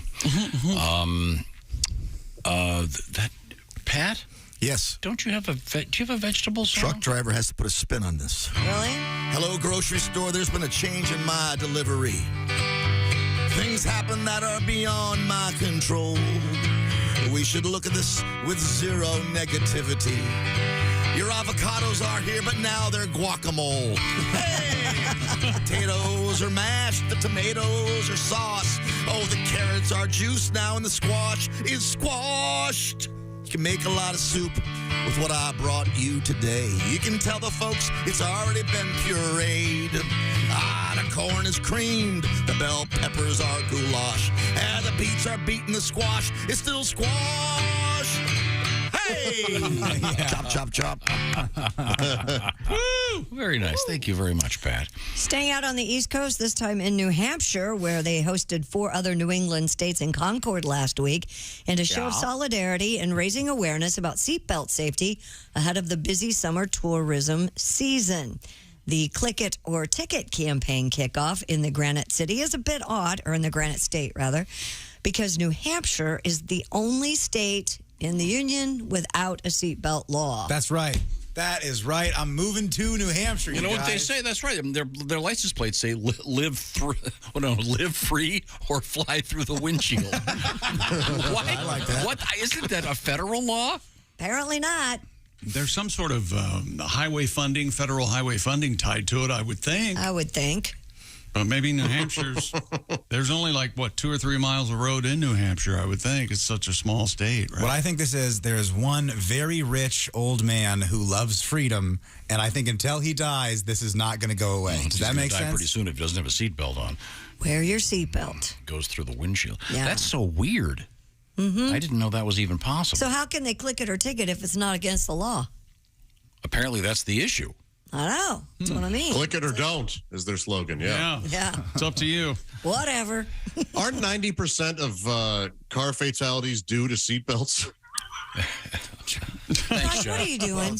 And I think that might be low, actually. Thanks. I think Josh is onto something here. I think we should hear him out. No, I love moron conspiracy theories. Yeah, get this one out of there. Did you read this on the internet by chance? I think the slogan should be "Click it and you can't get out of the burning car." Yeah, that happens all the time. Yeah. Look it up. Okay. An elementary school in Alaska accidentally served a dozen children and 2 adults floor sealant instead of milk. I'm sorry? Oh, my God. Yeah. It appears the floor sealant was mistakenly loaded into the milk dispenser. One child sought medical treatment at a local hospital. Other students complained, quote, of the milk tasting bad and burning their mouth and throat. Oh, no. Yeah, but it was better than the cafeteria's chili mac, I'm guessing. Did you used to call, did you guys have the breaded veal cutlets at school? Oh, No. yeah. Of course not. Yeah, No. like everybody called them what you called them. Scabs.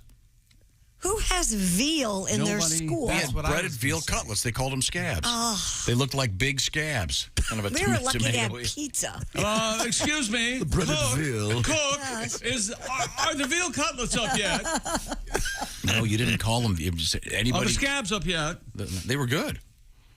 I'm sure they were. They were like Veal frozen. Parmesan. Yeah, those frozen things you get, but they looked much like scabs, little tomatoey.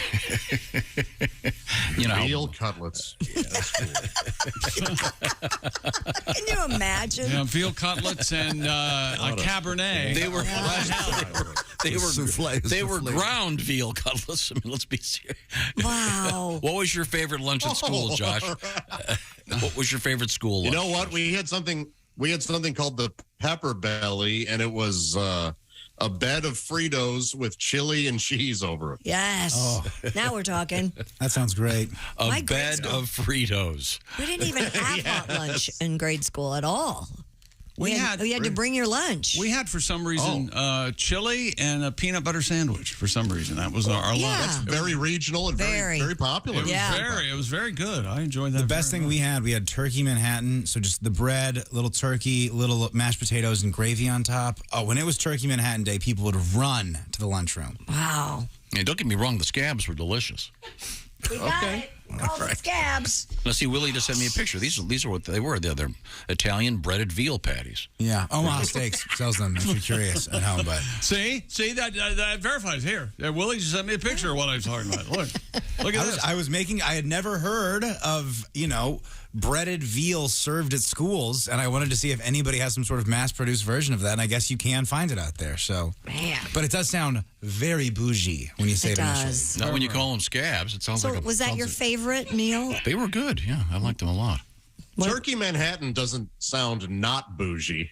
Oh, yeah, no, it's not great. But it is. I mean, it was so good, dude. That white bread with the turkey on it, you cannot beat it. I always try to make my own version of it with Thanksgiving leftovers. Sure. But it never goes as well.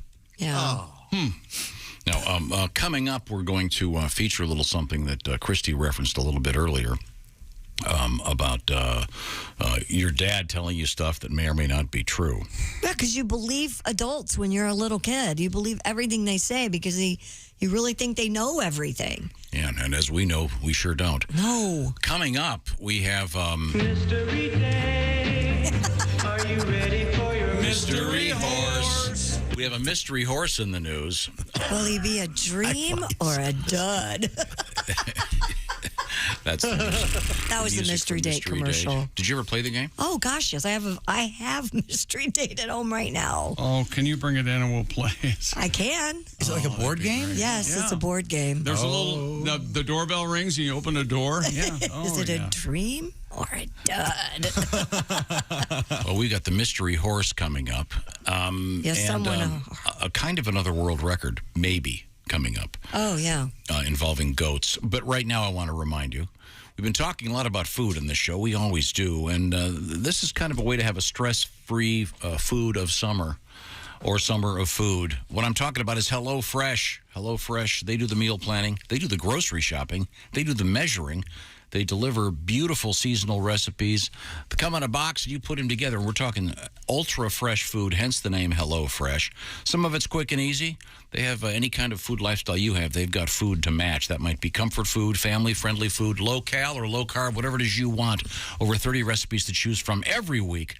Plus pre-portioned ingredients. Like I said, they've done the measuring, they've done the shopping, and we've got exotic and great restaurant quality food. Stuff like what, Willie? One of my favorites, the Southwest beef cavatappi with poblano and smoky red pepper crema. HelloFresh is going to send you 11 ingredients that you put together in 6 easy steps. In just over a half hour, you have this delicious dish that the kids are going to love from our friends at HelloFresh. I want that. Can I have that? They got breakfast, they got lunch, they got dinner at HelloFresh. Here's what you should do. You go to HelloFresh.com/BTShow16.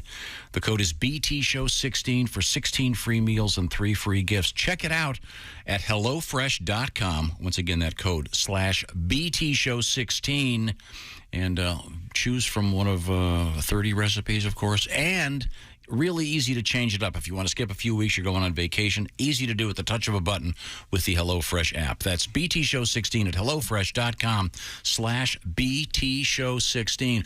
Coming up, we now have facial recognition. How about this technology on the way? They can recognize you by your breath. Hi. Hi. Oh, it's Onion Man. We'll find out what that's all about. Breath biometrics in the news. This is the Bob and Tom Show. For a complete copy of the Bob and Tom Show contest rules, go to bobandtom.com/contest-rules. Or just scroll down to the bottom of the page and see contest rules. This is the Bob and Tom Show.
Things you hear on the Bob and Tom Show.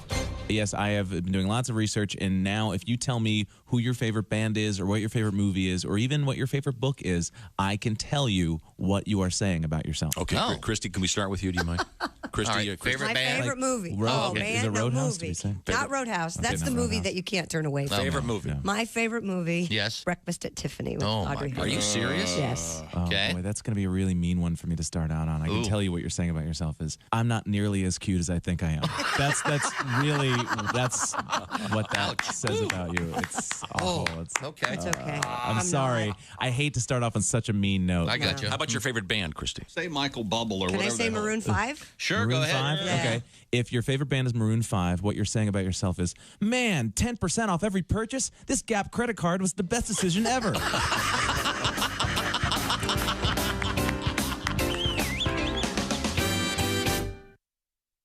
Hi, this is Nick Griffin, and you're listening to Bob and Tom 24/7. What up, Nick Griffin? Mark Allison here with you on a Thursday. Can you believe it? The week just flying by. Al Jackson with us. Coming up in the 9 o'clock hour, our upper Midwest correspondent, comedian Charlie Behrens will be joining us. Not just a comedian, but also a New York Times bestselling author and Emmy Award-winning journalist. Can you say that? No. Charlie can.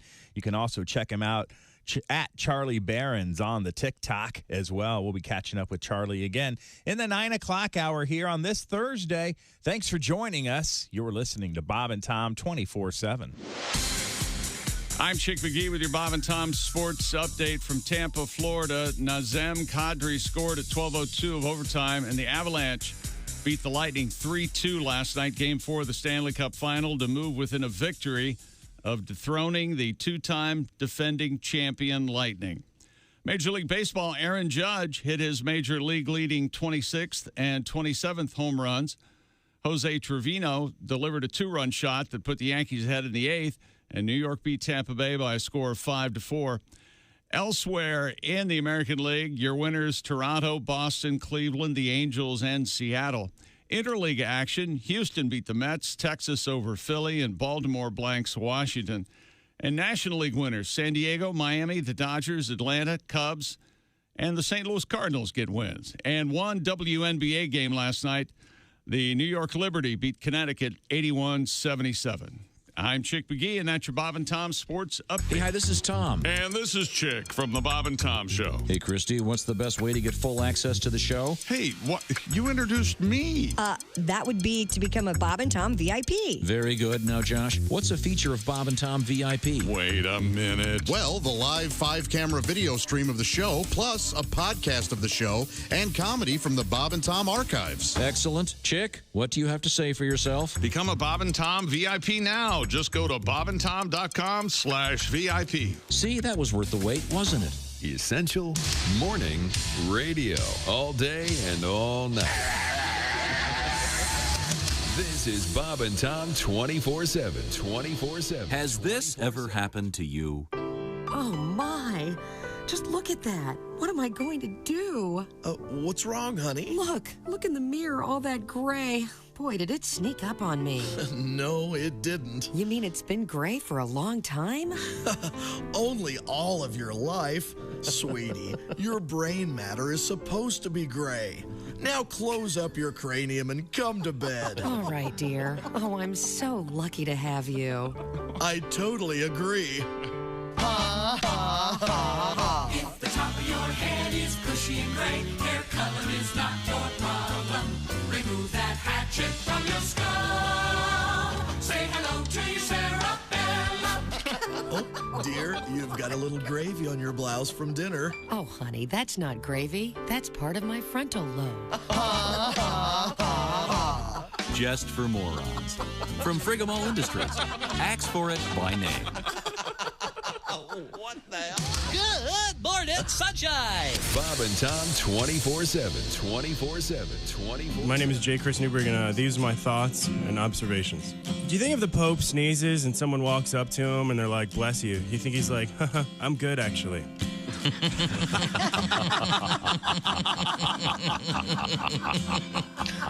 Do you think it's pretty safe to say that Rosa Parks was undefeated at musical chairs? I was dating this girl and she got all mad at me because I did exactly what she told me to do. I don't know if you guys have ever been in a situation where you do exactly what your lady tells you to do, exactly what she tells you to do, and yet you're a big jerk. Like, for example, she told me she wanted me to treat her like a princess. So I'm like, okay, no problem, I get you, right? So I called a bunch of my friends up, and they came over, and they piled in the back of my car, and we got some cameras, and we chased her around until she crashed into a tunnel. Hey, guys, it's Eli. Hey, Oh, hi. Hey, Eli. You nailed it, baby. It's about as low as it gets. You know what, Eli?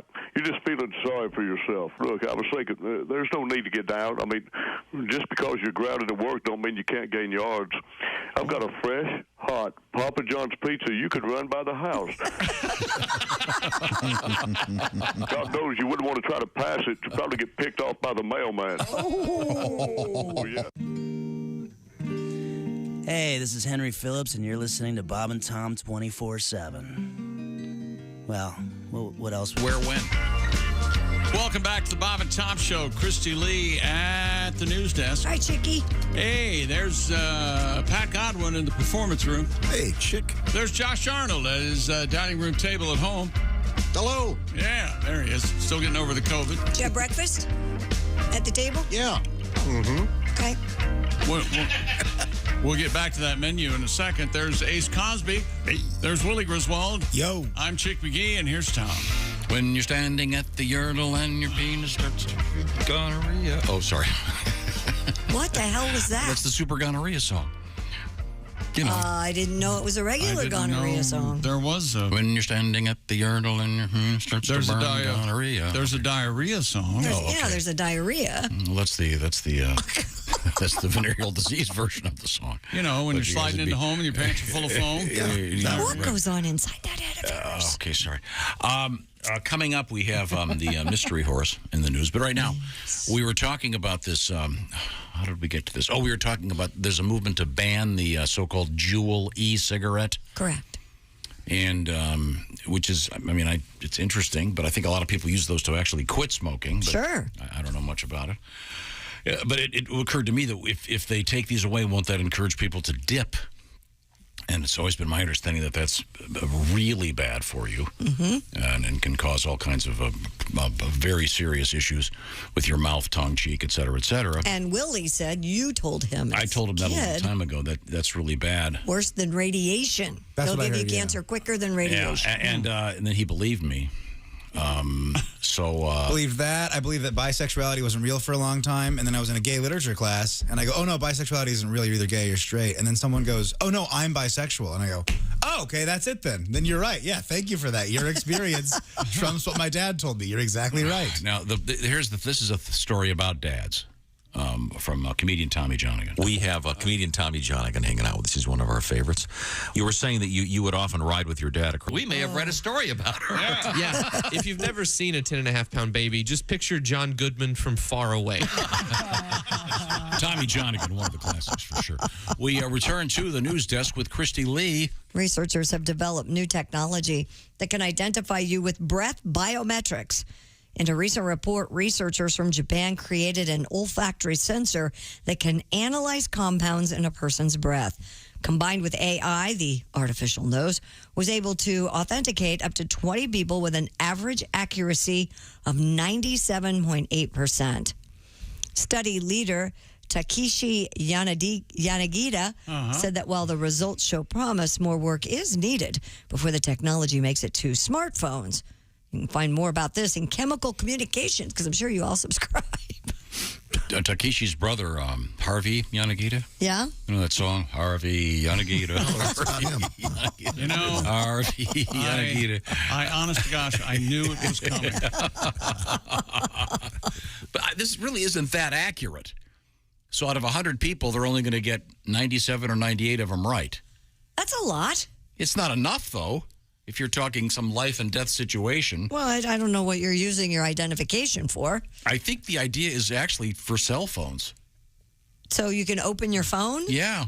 Isn't this kind of unsanitary? Yeah, breathe into your phone? That's stupid. Yeah, remember when they told us that we shouldn't blow on the birthday cake candles anymore because you don't want to get COVID on it? on It's your phone. I mean. Yeah, but you're just constantly Still. on it. And wouldn't Siri get nasty with you? Yeah, that's you, Tom. For God's sake, brush your teeth. Back off. Back off, Dragon Breath. Holy hell. I thought you quit smoking, like a girlfriend after a kiss. Yeah. Oh, God, Did you eat a cat box? What's going on? Hey, Christy, I can recognize your breath. Maybe it's time you went to the dentist. Do you have a boy voice or do you have the Siri voice on your phone? I don't use Siri, but whatever I use as a woman. Chick? British accent woman. Did you change yours? With my GPS and my phone. I changed mine back. To what? I don't know. When it did one of the updates, it suddenly had a different accent on it. God. No. You know what? No. Goodness knows what's going on with his technology. He has no idea. Well, something happened and it just updated itself. It didn't. It came back and it was some weird voice, and I had to have our guy here in the building come help me reset it. Oh, of course you did. Somebody played a joke on you is what happened. Who knows? I wonder how many people in the building have like a secret sign between themselves that if Tom's on their way to see you, you hear about it and you can go hide. Is that why I was walking in the back yesterday and Eddie looks like a third base coach? I think so, yeah. And ducking in hallways. Tom's on the move. Yeah. Viper on the move. Okay, but you prefer the lady to talk to? I don't care. I just, whatever's there, I'm not, it doesn't bother me. Because you can get different accents, as Chick pointed out. I don't, it doesn't. Yeah. I got an Australian gal, or a Sheila, if you will. Yes. Okay. Anyways, this breath technology, I think it's kind of interesting. Would there be a database of people's breaths? Or database, Is it like fingerprints? I guess, if everybody's is different. Isn't it pretty conditional, though? Yeah, Like, doesn't depending it on matter what you eat. What you eat, if you're smoking, if you're drinking. Yeah, I don't know. I mean, this is. I wonder if it's like kind of a high-tech breathalyzer. It'd be so cool if it knew when you were drunk and it was like, do not text your ex. That would be great if it turned it off. Locking your phone. Mm-hmm. Yeah, that's they need that. That There technology. is there, and there where you have to blow into it, be able to get into I your thought there was phone. one where you had to take a test. Yeah. Would ask you a bunch of questions. Some of them were pretty tricky, and if you were too drunk to know what to do, it'd go, "You're not going to don't text your And ex." by the way, is it me? I'll talk to Josh because he's the most technical savvy person in this conversation.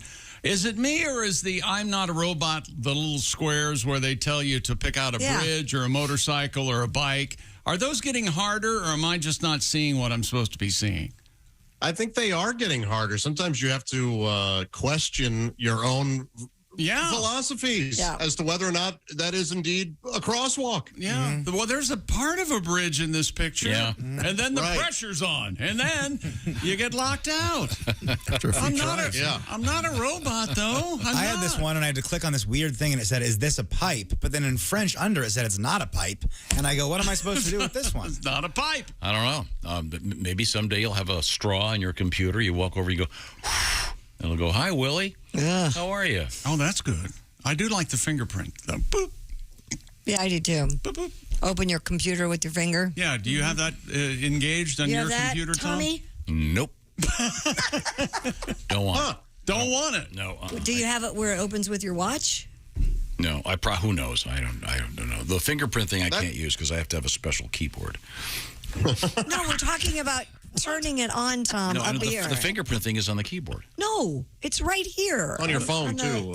Laptop. I don't have. And the fingerprint's up here, the button, and then the keyboard He is down doesn't use below. a laptop. I don't have a laptop. Remember? Oh, yeah, you don't like laptops. No, he doesn't. The Too single convenient. largest advancement in the history of the world next to the wheel, and you don't like them. That's correct. Nope.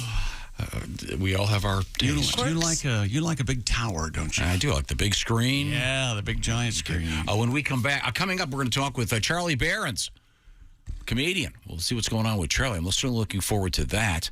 And we have fish and goats in this, well, not in the same story. And we're, of course, getting ready for Global Beatles Day coming up later this week. And Josh is back. We'll talk to Josh. This is the Bob and Tom Show. Got a comment? Our email is bobandtom@bobandtom.com. More Bob and Tom next. State law.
Things you hear on the Bob and Tom Show.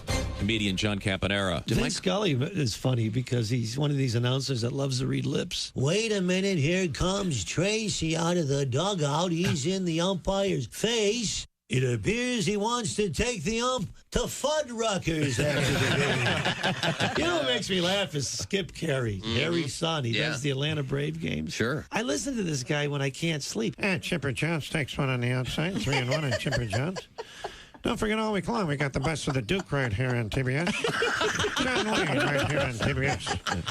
There's a long fly ball. Looks like that's out of here. I love that. And you know, Harry's going, I can't believe that's my son.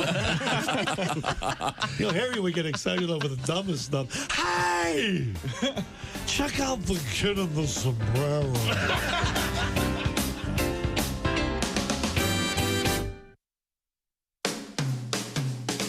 Bob and Tom 24/7. It's not on air. It's online. Bob and Tom, 24/7. Hey, Bob and Tom fans, if you get a chance, check out our podcasts. They're just sitting waiting for you. They are free to download, free to listen to, free to enjoy. The Bob and Tom Show Extra Podcast, some extra Bob and Tom, weekday afternoons at 3 p.m. Eastern. That Josh Arnold podcast, where Josh discusses fun topics. You just might learn something. And the Bits and Pieces podcast is a dive into the Bob and Tom archives and discussions of some of their favorite bits and pieces from the Bob and Tom Show. All free, all available right now. Extra content just for you at bobandtom.com/podcast. It's Thursday, June 23rd. Comedian Charlie Barron's coming up right here on Bob and Tom 24/7. Stay tuned. Hi, everybody. Christy Lee with your Bob and Tom Entertainment Update. As many as 200,000 people are expected for England's Glastonbury Festival, which runs for the first time in 3 years this week.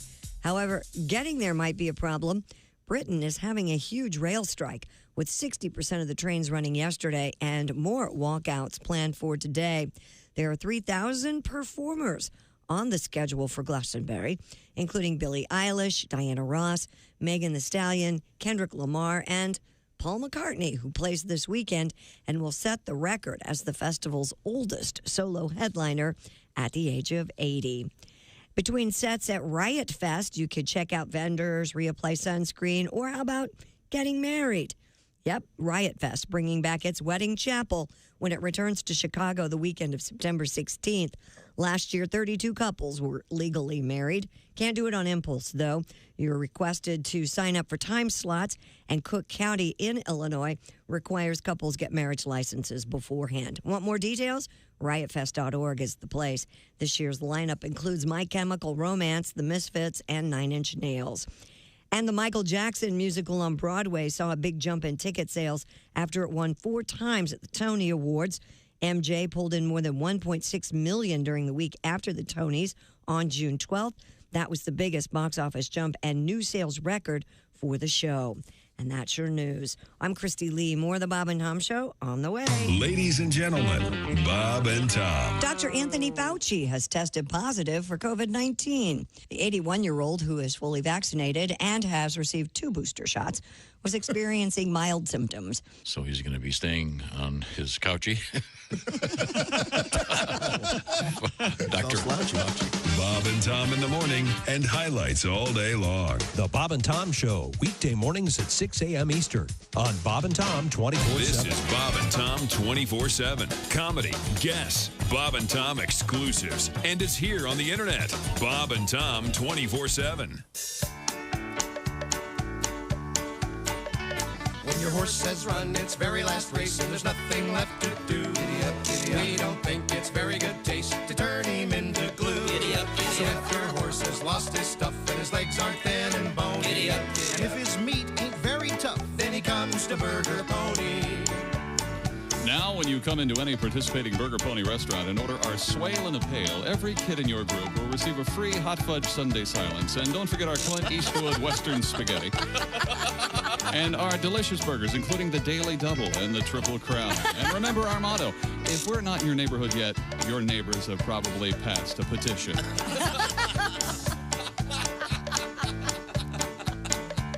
So if your horse has lost his stuff and his legs aren't thin and bony, and if his meat ain't very tough, then he comes to Burger Pony. Comes to Burger Pony. Comes to Burger Pony. Hi, fellas. This is Floyd Tucker, the over-the-road trucker. You're listening to Bob and Tom 24/7, of course.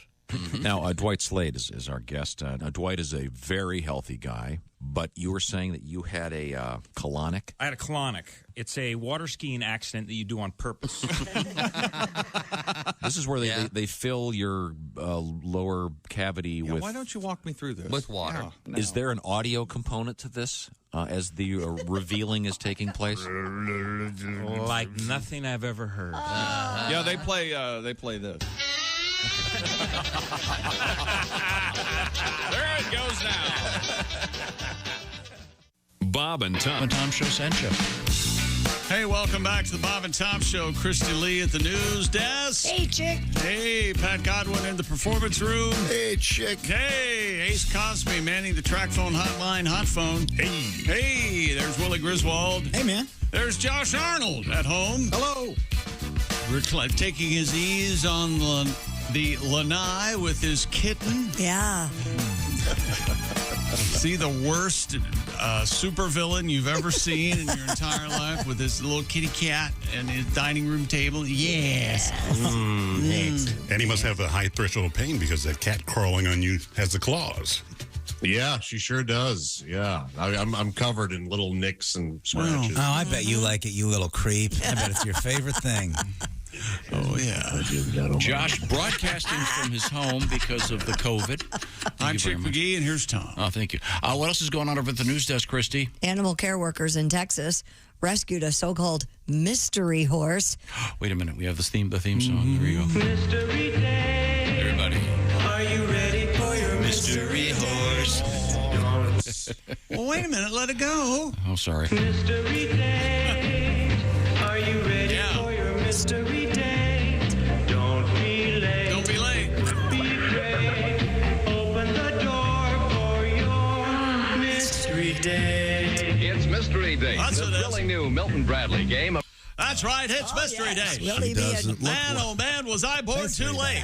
Now, do they still make that? I don't know if they still make it, but someone bought me a board game recently as a gift about 3 years ago. A Mystery Day board game? Yeah, because they heard us talking about it on the show, and they found Go it. ahead. Get felt up in the back of a Seville.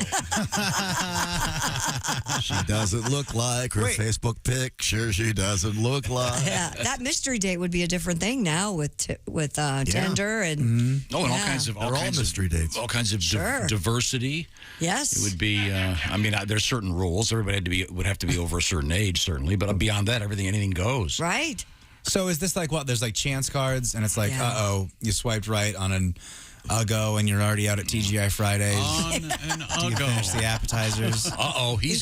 He's got gonorrhea. Yeah. And you're out of rubbers, whatever. He's called a dud on Out the of game. rubbers. You draw a card. Sorry, out of rubbers. They do have it. Mystery Date is repackaged in a nostalgic tin, it says. There you go. And there you can order that. Now, I will say, though, Dad, I know that you don't like this game because it's not like the game of life and you can't fill your car with kids, but it must be fun for everybody else, right? Yeah, I mean, when you're 12, it was fun, sure. Whoops, you've been knocked up. Looks like you're going to live with your aunt in Kansas. Because we can't have that sort of thing here. You're going to have to tell the neighbors it's her baby. Yeah, what happened to Karen? Oh, she went to her aunt's to have school this year. Oh, okay. That happened to me. I got on the bus one time. How come Bobby was drafted and sent to Nam when he's only in the 10th grade? Well, he knocked up His father's a senator. Mystery Day. Combined with the game of life. So, by the way, for those of you not paying close attention, why are we talking about Mystery Date? Because we have a news story about what they're Mystery calling horse. a mystery horse. I'm It sorry. was found wandering in a San Antonio residential neighborhood. Animal Care Services said a resident spotted the horse trotting around the community and managed to lasso to keep him out of traffic. Who has a? I mean, that's pretty cool. Well, it's Texas. Everybody has a lasso. Everybody doesn't have a lasso. That's true. Maybe. They give them to you at orientation at University of Texas. Yeah. No, You go I've been to, across the border, you get a lasso. I go to Austin all the time. Yeah. Everybody has a rope. Austin's lousy with ropes and queso. I tell you what, laptops are for pussies. I have a And lasso. salsa. You want some good salsa and a nice rope? Hit Austin. I miss having a family member that lives in Austin to have the excuse to go get the live music at every bar, queso every bar. And I've told you, the best food I've had in the last 5 years was from a food truck in Austin, Texas. Oh, I believe it. Mexican street corn. You're calling me. Hey, senor. I know you want me. I've said it. I know it's not inherently offensive, but there's something weird about you saying Mexican street corn for me. I don't know why. That's what it's called. It's delicious. Animal Care Officer Alvarado checked on nearby registered livestock permits but was unable to locate the horse's owner. So this horse is walking through like a regular neighborhood, suburbia. Yes. How The horse funny. dubbed Salayo was loaded into the ACS livestock trailer and brought back to the shelter's corral. The Buxcar County Sheriff's Office. Yeah. That means dog food in Spanish. We'll try to find the horse's owner. Thank you, Josh. Why? Why? Dear Bob and Tom, that doesn't mean dog food, you idiot. I don't know what Salayo means. Salayo. Sorry. Yeah, I don't know what it means. Some little kid's looking out his window. Oh, boy, I get a pony. Yeah, sorry, Billy. That's not for you. Yeah. They couldn't find the horse's owner? They haven't as of yet. Look I'm for sure a cowboy. Look for a cowboy riding a bike. Just a guy with a cowboy hat on a Schwinn. But he has his lasso. By the way, I'm going to tell this quick story. This is true, and this guy, maybe he'll hear about it. Do you know how you have sometimes you have the bike lanes? And the bike lanes, they're on the right side of the... of course, yes. And you're supposed to ride with the traffic. Correct. Right? So I'm coming down the street, and there's a bike lane, and all of a sudden a guy comes flying out of a side street going the wrong way on a gigantic unicycle. I mean, this guy's like 4 feet off the ground. Who believes this happened? No, I do, because I saw this You've seen the this other guy? day. Yeah, he's really tan. He doesn't have a shirt on. But I mean... Looks like young 40s probably. He came around the corner. I thought, oh, my God, I'm going to kill this. I thought I was going to hit him. Willie, sounds like you really took a look at it. Not to get too regional. No, it's on 62nd Street. Is that where it is? Yeah, right by the... Yep, I know exactly. This guy is a freak, and he's going to hurt people. No, he's amazingly talented. But I hate that I'm turning into you. He's a freak, and he's going to hurt people. No, I thought he was going to come right. I thought he was coming out of a side store. I thought he was going to hit me. And you know what he was buying at the hardware store? Quick line. Well, you know what he should buy is some sunscreen, because this guy is going to get skin cancer. Well, that's. I mean, I thought he was going to. Some of us tan. So my point here is that if they're trying to find who this horse belongs to, just look for a cowboy on a bicycle. Yeah. Clearly, they can match him right up. Do you know how? If you're in a neighborhood like this, do you know how you can tell where the drug dealers are? No, how? There's a horseshoe hanging out. That's very funny. I hate that. That is funny. Is that someone told me that like 10 years ago, and I keep believing it. And there's a set of right up here. There's a set of tennis shoes hanging on a wire up there. Yeah. So in the movie Like Mike, that happens because he was bullied. So it's a lot of bullying and drug dealing, I'd imagine. Okay, not sure. Coming up, we're going to talk with Charlie Behrens in just a few minutes. I'm certainly looking forward to that. Terrific comedian. Right now, I want to remind you, in fact, let's have a little quiz here. Chick McGee, your sleep number setting is what? 100. A firm mattress, Tom. That's the way I sleep. But you could change it at the touch of a button. Is that correct? I could, but I won't. Yeah. Christy Lee, your mattress? 45. So your sleep number setting is 45. That's a much softer. Much softer than 100, correct. But less than half. Each bed is divided into halves, by the way. More than half. So that you could, if you would want to, you could have the other side of the bed at, say, Chick McGee's very firm 100. That's the idea of the sleep number bed. At the touch of a button, you can change the firmness level. There's lots of other amazing features of sleep number beds. Some of them you control the temperature, a lot of really important stuff, because getting a great night's sleep is very important. Sleep Number would like to remind you every great day starts the night before. So choose proven quality sleep from Sleep Number. If you've been thinking about getting a new mattress, check this out. What? They've got their lowest prices right now, especially on the Queen 360 C2 Smart Bed. Right now, only $899. That's a $200 saving. Subject to credit approval, the special offer, minimum monthly payments are required. Get all the details at sleepnumber.com. Once again, all Sleep Number stores have great stuff. You've got to check them out. You can go online to find out more. sleepnumber.com/BT show. Check out the Sleep Number store near you. And once again, it's like getting 40 mattresses in one, because it's adjustable after the fact. After it's at home, I want it more firm. Bzzz, touch of a button. There's a lot of stuff going on at your Sleep Number store. Once again, sleepnumber.com/BT show. Coming up, comedian Charlie Behrens. This is the Bob and Tom Show. Hi, this is Kostaki Economopoulos, and you are listening to Bob and Tom 24/7. Hey, Kostaki, Mark Allison with you. It's a gift you can give. They can open every day. You need something special for someone special? Quick. How about giving them total access to the entire Bob and Tom library, huh? Ever thought about that? It's a Bob and Tom VIP membership. You can see the link at the top of our website at bobandtom.com to learn more. Rolling through a Thursday, Upper Midwest correspondent, comedian Charlie Behrens, I believe from Michigan. New York Times bestselling author, Emmy Award-winning journalist. We'll catch up with Charlie. You can catch up with him on the TikTok, too, at Charlie Behrens on TikTok, in case you want to see his TikTok content. And you are rolling through a Thursday morning right here on Bob and Tom 24/7. Get another cup of coffee. Let's do it. Come on. Pew, pew, pew, pew. Good morning. I'm Mark Allison with things you may have missed on this Thursday. A bloodhound named Trumpet has won the Westminster Kennel Club Dog Show. Trumpet bested 6 other finalists Wednesday night to snare U.S. Dogdom's most coveted Best in Show prize. Trumpet beat a French Bulldog, a German Shepherd, a Maltese, an English Setter, a Samoyed, and a Lakeland Terrier to take the trophy. Trumpet became the first bloodhound to win Westminster. The competition drew more than 3,000 purebred dogs ranging from Yorkshire Terriers to Dachshunds, the goal to crown the dog that most represents the ideal for its breed. Congratulations, Trumpet, the bloodhound. Westminster Kennel Club Dog Show. Again, Best in Show prize. Congratulations to Trumpet. After 2 years of pandemic restrictions, travel demand back with a vengeance. But airlines and airports that slashed jobs during the depths of the COVID-19 crisis struggling to keep up. With the busy summer tourism season underway in Europe, passengers are encountering chaotic scenes at airports, including delays, canceled flights, and headaches over lost luggage. The head of Europe's biggest airline warned the turmoil would last all summer. Data from aviation consultancy Cirium says nearly 2,000 flights from major continental European airports canceled during 1 week this month. It's a similar story here in the United States, where airlines canceled thousands of flights over 2 days last week.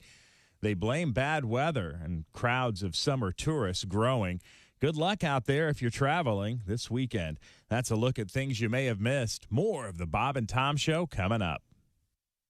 We got some extra from the Bob and Tom Show. With us in the studio, comedian John Garrett. You have a straight job? I mean, like a normal day-to-day thing? Yeah, I actually do. I'm actually a CPA, believe it or not. Oh, yeah, and that spells party. Yeah, it does. Most people think CPAs are hysterical. Yeah.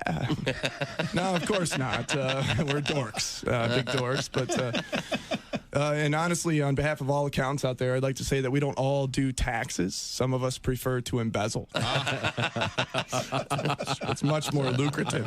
I read recently Willie Nelson wrote a song called Whatever Happened to Peace on Earth as his little protest to the war in Iraq. And my immediate thought was, why does he care? It's not like it's his tax dollar being put to use.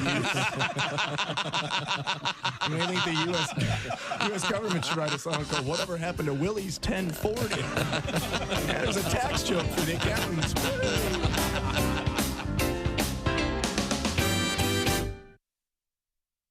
Ladies and gentlemen, Bob and Tom. 25 people were injured after walking over hot coals in northern Switzerland. Good. 13 hospitalized with more severe injuries. Good. Details about the incident or why people at the event walked over hot coals were not released. Because they're idiots. Mind over matter, my friend. No. Physics over stupidity. Me feet on fire, me toes on fire, feeling hot, hot, hot. Bob and Tom in the morning and highlights all day long. The Bob and Tom Show, weekday mornings at 6 a.m. Eastern on Bob and Tom 24/7. Bob and Tom 24/7. Comedy via your computer. Bob and Tom 24/7. This is Bob and Tom 24/7. Joel Lindley is our guest. Now, do you drink at all? I do drink. Really? But that's got to be scary. I went to buy beer the other day, and they sell non-alcoholic beer, right, which is a good idea. But did you know they sell it by the keg? I did not. What kind of a loser consumes a whole keg of non-alcoholic beer? I mean, if you don't drink, fine, have no duels, but, don't do funnels. What are you going to brag to your friends the next day? Oh, wow. Dude, you should have been there. I mean, we were pounding that keg till 4 in the morning. I was so bloated.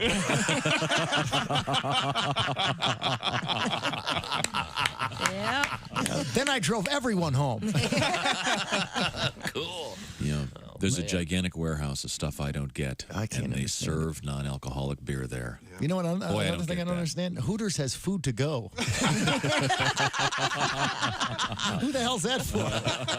Hi, this is Bobcat Goldthwait, and you're listening to Bob and Tom 24/7. You know you're too high when you're eating cereal naked and your girlfriend tells you to put some clothes on. You realize it's not your girlfriend, it's just a woman on a bus. That's how you know you're too high. Hey, don't say we didn't warn you. There's laughter ahead. You guys want to grab lunch? We can't go anymore. Holy That's a cow. good day's work, everybody. This is Bob and Tom 24/7. Hey, welcome back to the Bob and Tom Show. Christy Lee at the news desk. Hey. There's Pat Godwin in the performance room. Hello, chick. There's Ace Cosby. Hey.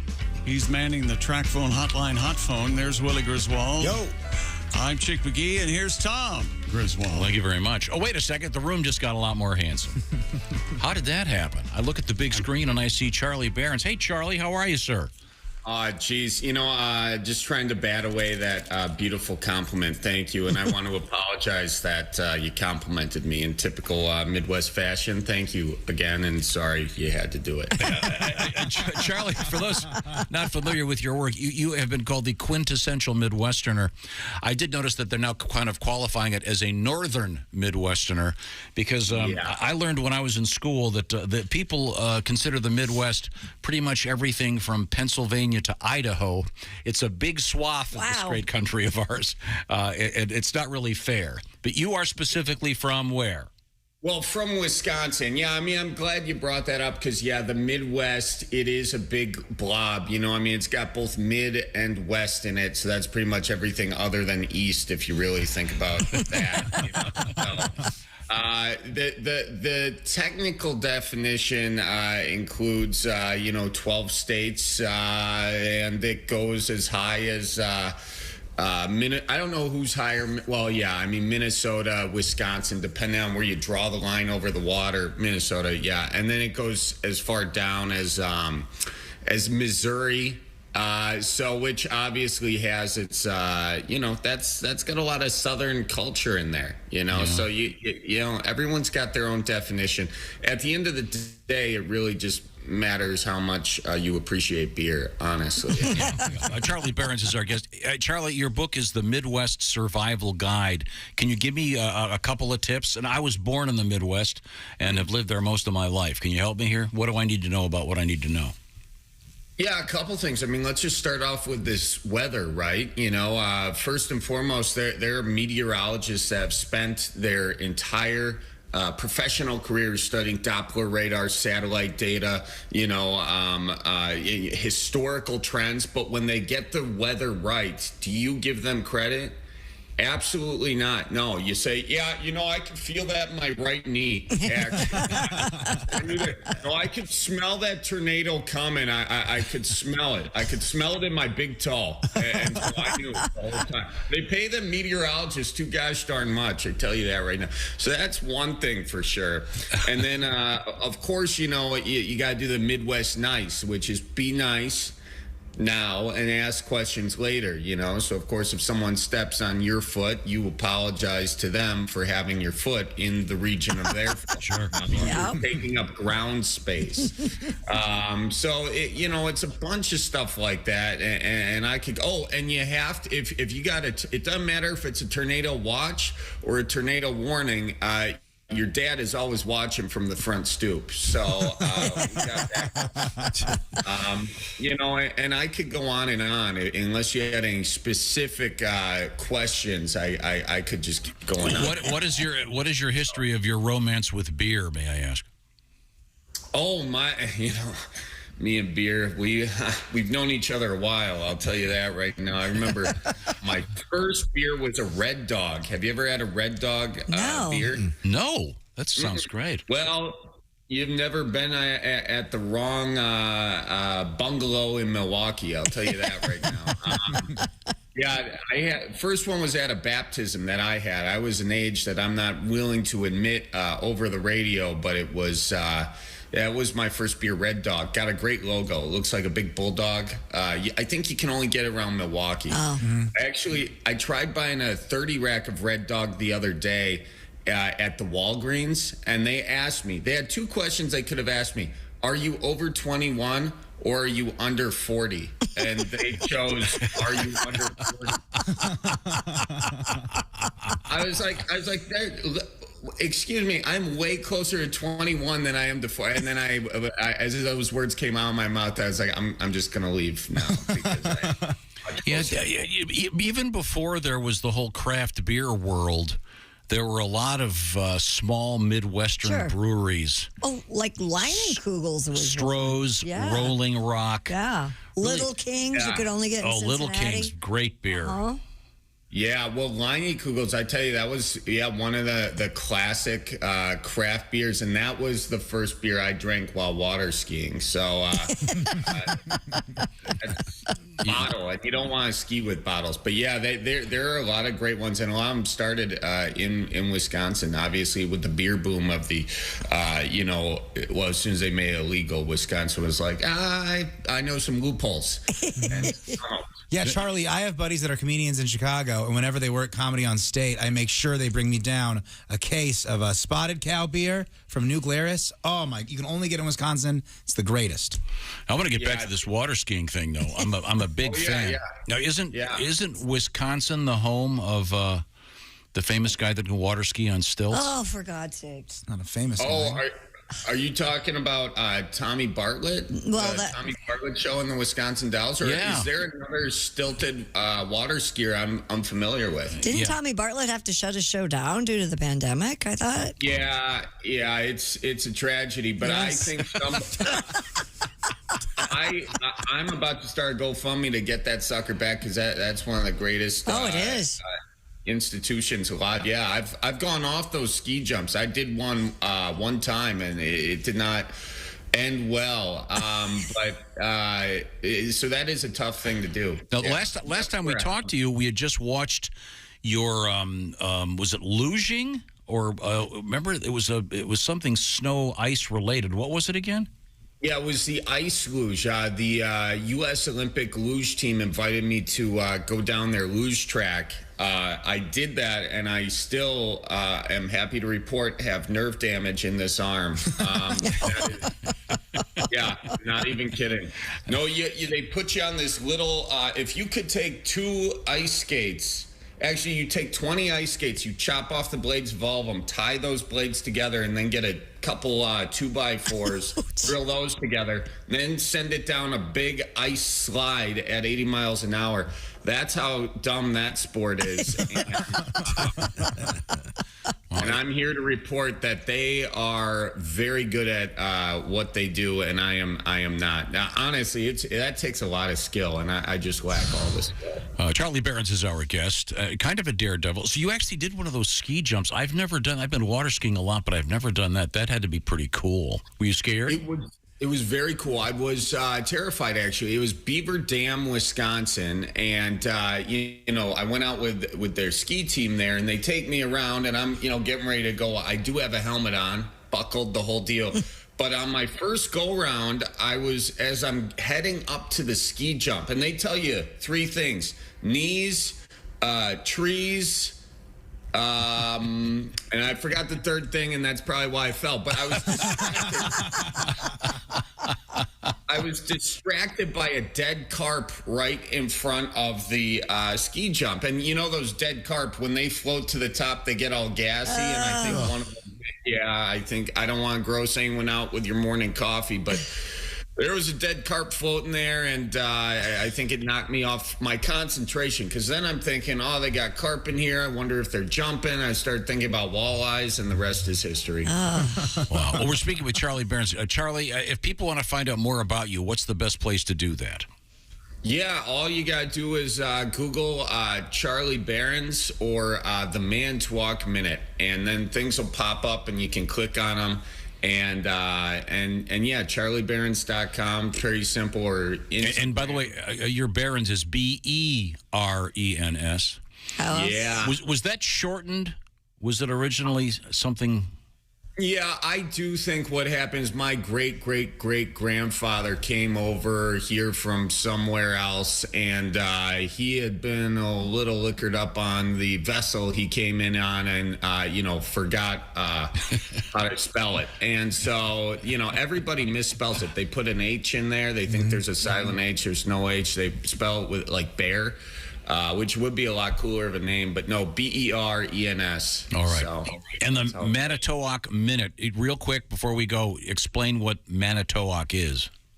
Yeah, Manitowoc is one of the finest cities in all of Wisconsin. It's just if you get on a duck boat in Milwaukee, head north, about 90 miles, you'll end up in Manitowoc. And fantastic city. And I do this news report, the Manitowoc Minute, from time to time, and it gives you all the greatest news in all of the Midwest. Well, we certainly appreciate it. We'll get everybody hooked up. Charlie Barretts, thanks so much for talking to us, and good luck water skiing this summer. Yeah, very funny. Big thanks to all of you. Watch out for deer now, okay? Okay. We'll do. That's no Thanks, joke. man. Have a summer shandy for Actually, me. you know, he was talking about he was talking about carp. Yes, we have that in the news. We really do have carp. And now, carp news. Carp have been given a new name as part of a rebranding attempt. Illinois has kicked off a market-tested campaign to rename the carp as the Copi, C-O-P-I. Is it Copi or Copi? I don't know. What a dumb thing to do. They're hoping the new label will make them more attractive to U.S. consumers. This is like the New York strip steak. They give it a fancy name. Yeah, they're hoping the rebranding will encourage folks to eat the fish and help rein in a decades-old invasion threatening native fish, mussels, and aquatic plants. More than 24 distributors, processors, restaurants, and retailers have signed on for the initiative. They say apparently it tastes really great. I've never had carp. Is it a real bony? I don't know. I've never had it. Maybe that is. I mean, what is it? Snails. They call it escargot. So it's. Well, yeah, it seems less French word for snail. No, but I mean, you're at the restaurant. They don't say, "Do you want the snails?" Yeah. Would you like the escargot? They don't say, "Do you want the cow balls?" Or did you want the Rocky Mountain oysters? Yes. Caviar. Fish eggs. Mm-hmm. Pizza. Pizza. Yeah, it's tomato pie. Oh, I love pizza. Sure, that's a fancy name. That's they have the cheese on there sometimes, right? Very, very good. And they put cured meats on there as well. Every now and then, yeah. Does anything beat pizza? Oh my god! I don't think so. So is it? You don't know if it's Copi or Copy? I don't. C-O-P-I. What would you say? Copy that. Copy? I don't know. Maybe they're having a little fun at our expense, and they don't know either. They're just purposely misspelling it. It's from the Associated Press. I don't know if this will work. I've always thought of carp as like a garbage fish. Yeah. It's a throwback. Yeah, it's a throwback. It worked with calamari. Yeah. It's cow anus. Calamari is not cow anus. Wait a minute. I think it's cow anus. No, it's That not. was always what you heard, is that they had to use it Pretty sometimes. sure it is. Cow Every now and then, pig. give a little bit of butt. Yeah. They were running low. I'm sorry.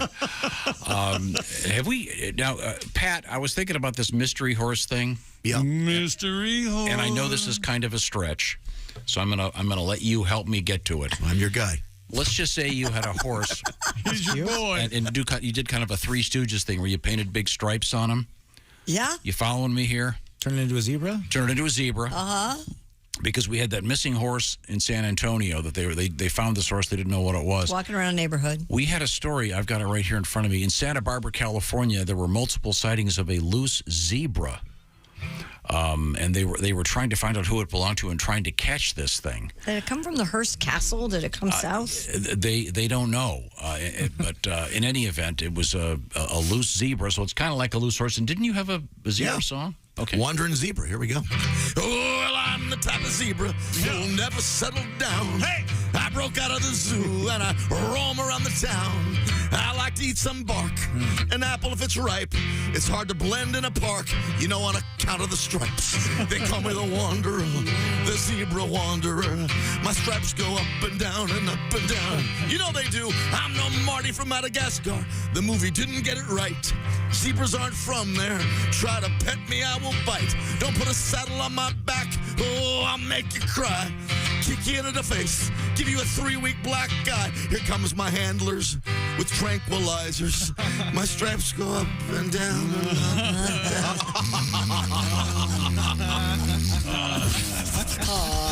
Oh, sound asleep. Josh is back. Hey, Josh. Hey, Josh. Hi. We got loose zebras, Josh. You haven't missed a thing. Christy, what else you got over there? A Pakistani goat farmer has said he might have a record-breaking baby goat on his hands after a baby goat was born with extraordinarily long ears. How long? Mr. Hassan Naurihado of the Naurihado Goat Farm said the baby Nubian goat named Simba has ears measuring 19 inches long. What? Oh, my God. The Nubian goats are There's known. a picture of this guy. It's hilarious. They're known for their long ears. Simba's ears are long even by the breed standards. He and Simba could end up being a Guinness World Record holder when she reaches her full His size. ears are significantly longer than his legs. Her. It's a girl. Oh, sorry. Sorry, young lady. I mean, it's sorry, fella. It's comical. They're so huge. Can you see the picture? Yes. These are some big ears. Long ears. Yes. Look at the size of those ears. Well, Dumbo. This will be the Bollywood version of Dumbo as the goat flies. You ever had a goat taco, Josh? I haven't. You? Not good. Did not care for it. Oh, it's supposed to be. That is supposed to be the way. It tasted like a nice beef taco with kerosene in it. It's supposed to be the way to go, man. What?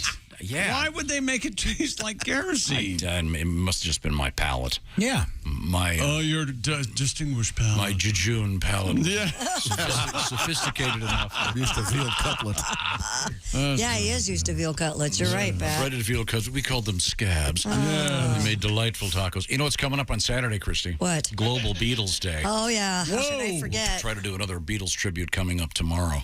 No, I love it because my friend Faith actually started it, but I don't Oh, jeez. want to hear about it every single minute of every day. Hey, Josh, her friend Faith came up with Yes. She's very passionate about it. She's a wonderful woman. Amazing. Yeah, sure. No doubt. Yeah. Oh, you guys. I almost said the Never A-word. insufferable at parties. Needed some kind of hobby. Chris is the only one of us with real friends, and we're going to make fun of them so much on air, they're going to stop hanging out. Yeah, you're right. I'm going to have zero friends again. Thanks. Josh, I'm not going to say. Have you heard I'm a Beatlesophile? Josh, I don't know if you were there when we were discussing the fact that I thought I was going to kill a guy by mistake the other day. I was driving down the road and this guy in a giant unicycle came around the corner right in front of me. Yes, I heard. We now know who he is. Oh, thank goodness. He turns out a guy from our staff knows him. Yeah. So we can maybe get him on the show. No! Don't do Knew this. this was coming.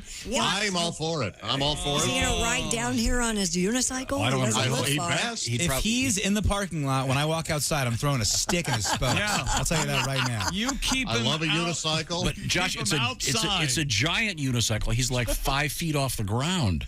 It's like the first wheel of a penny farthing. Yeah, Exactly. Yeah, but he was going the wrong way in the bike lane, and he flew out of a side street in front of me, made a very tight turn to save himself. Yeah, he's a very skilled man. Apparently, yeah, but Yeah, talent. yeah, so very, very odd. Right now, I want to talk about how to make this show better. That, of course, would be listen to it on Raycon earbuds. Chick McGee's the guy that turned me on to him. Tell me more, Chick. Yes, exactly right. Raycon's everyday earbuds look, feel, and sound better than ever with 3 sound profiles, noise isolation, and awareness modes, and you can choose to be immersed in sound or tune into your surroundings when you need to. And if you're traveling or having a grueling workout, the optimized gel tips will provide you with the perfect in-ear fit. These earbuds are comfortable enough for all-day wear, and they will not budge out of your ears. Raycon, you also get 8 hours of playtime, 32 hours of battery life, and you get all this for half the price than other premium audio brands. No wonder Raycon's everyday earbuds have over 49,000 five-star reviews. If you'd like to see for yourself what the hype is all about, go to buyraycon.com/Tom to get 15% off your Raycon order. That's buyraycon.com/Tom. 15% off your Raycons. One more time, buyraycon.com/Tom. I got a question for Josh. Yes, please. This goat we're talking about that has the world's longest ears, Mm-hmm. would there be like a who's on first thing when when he won the goat? The greatest of all time. See, he's a goat. Poor goat. But he already is a goat because he's a goat. The answer to your question is no. I thought that was the answer. I just wanted to have you underscore the lack of comedy there. When we come back, we'll find out what's happening on Earth. This is the Bob and Tom Show. Everything about the show is at bobandtom.com. Check it out now. State law.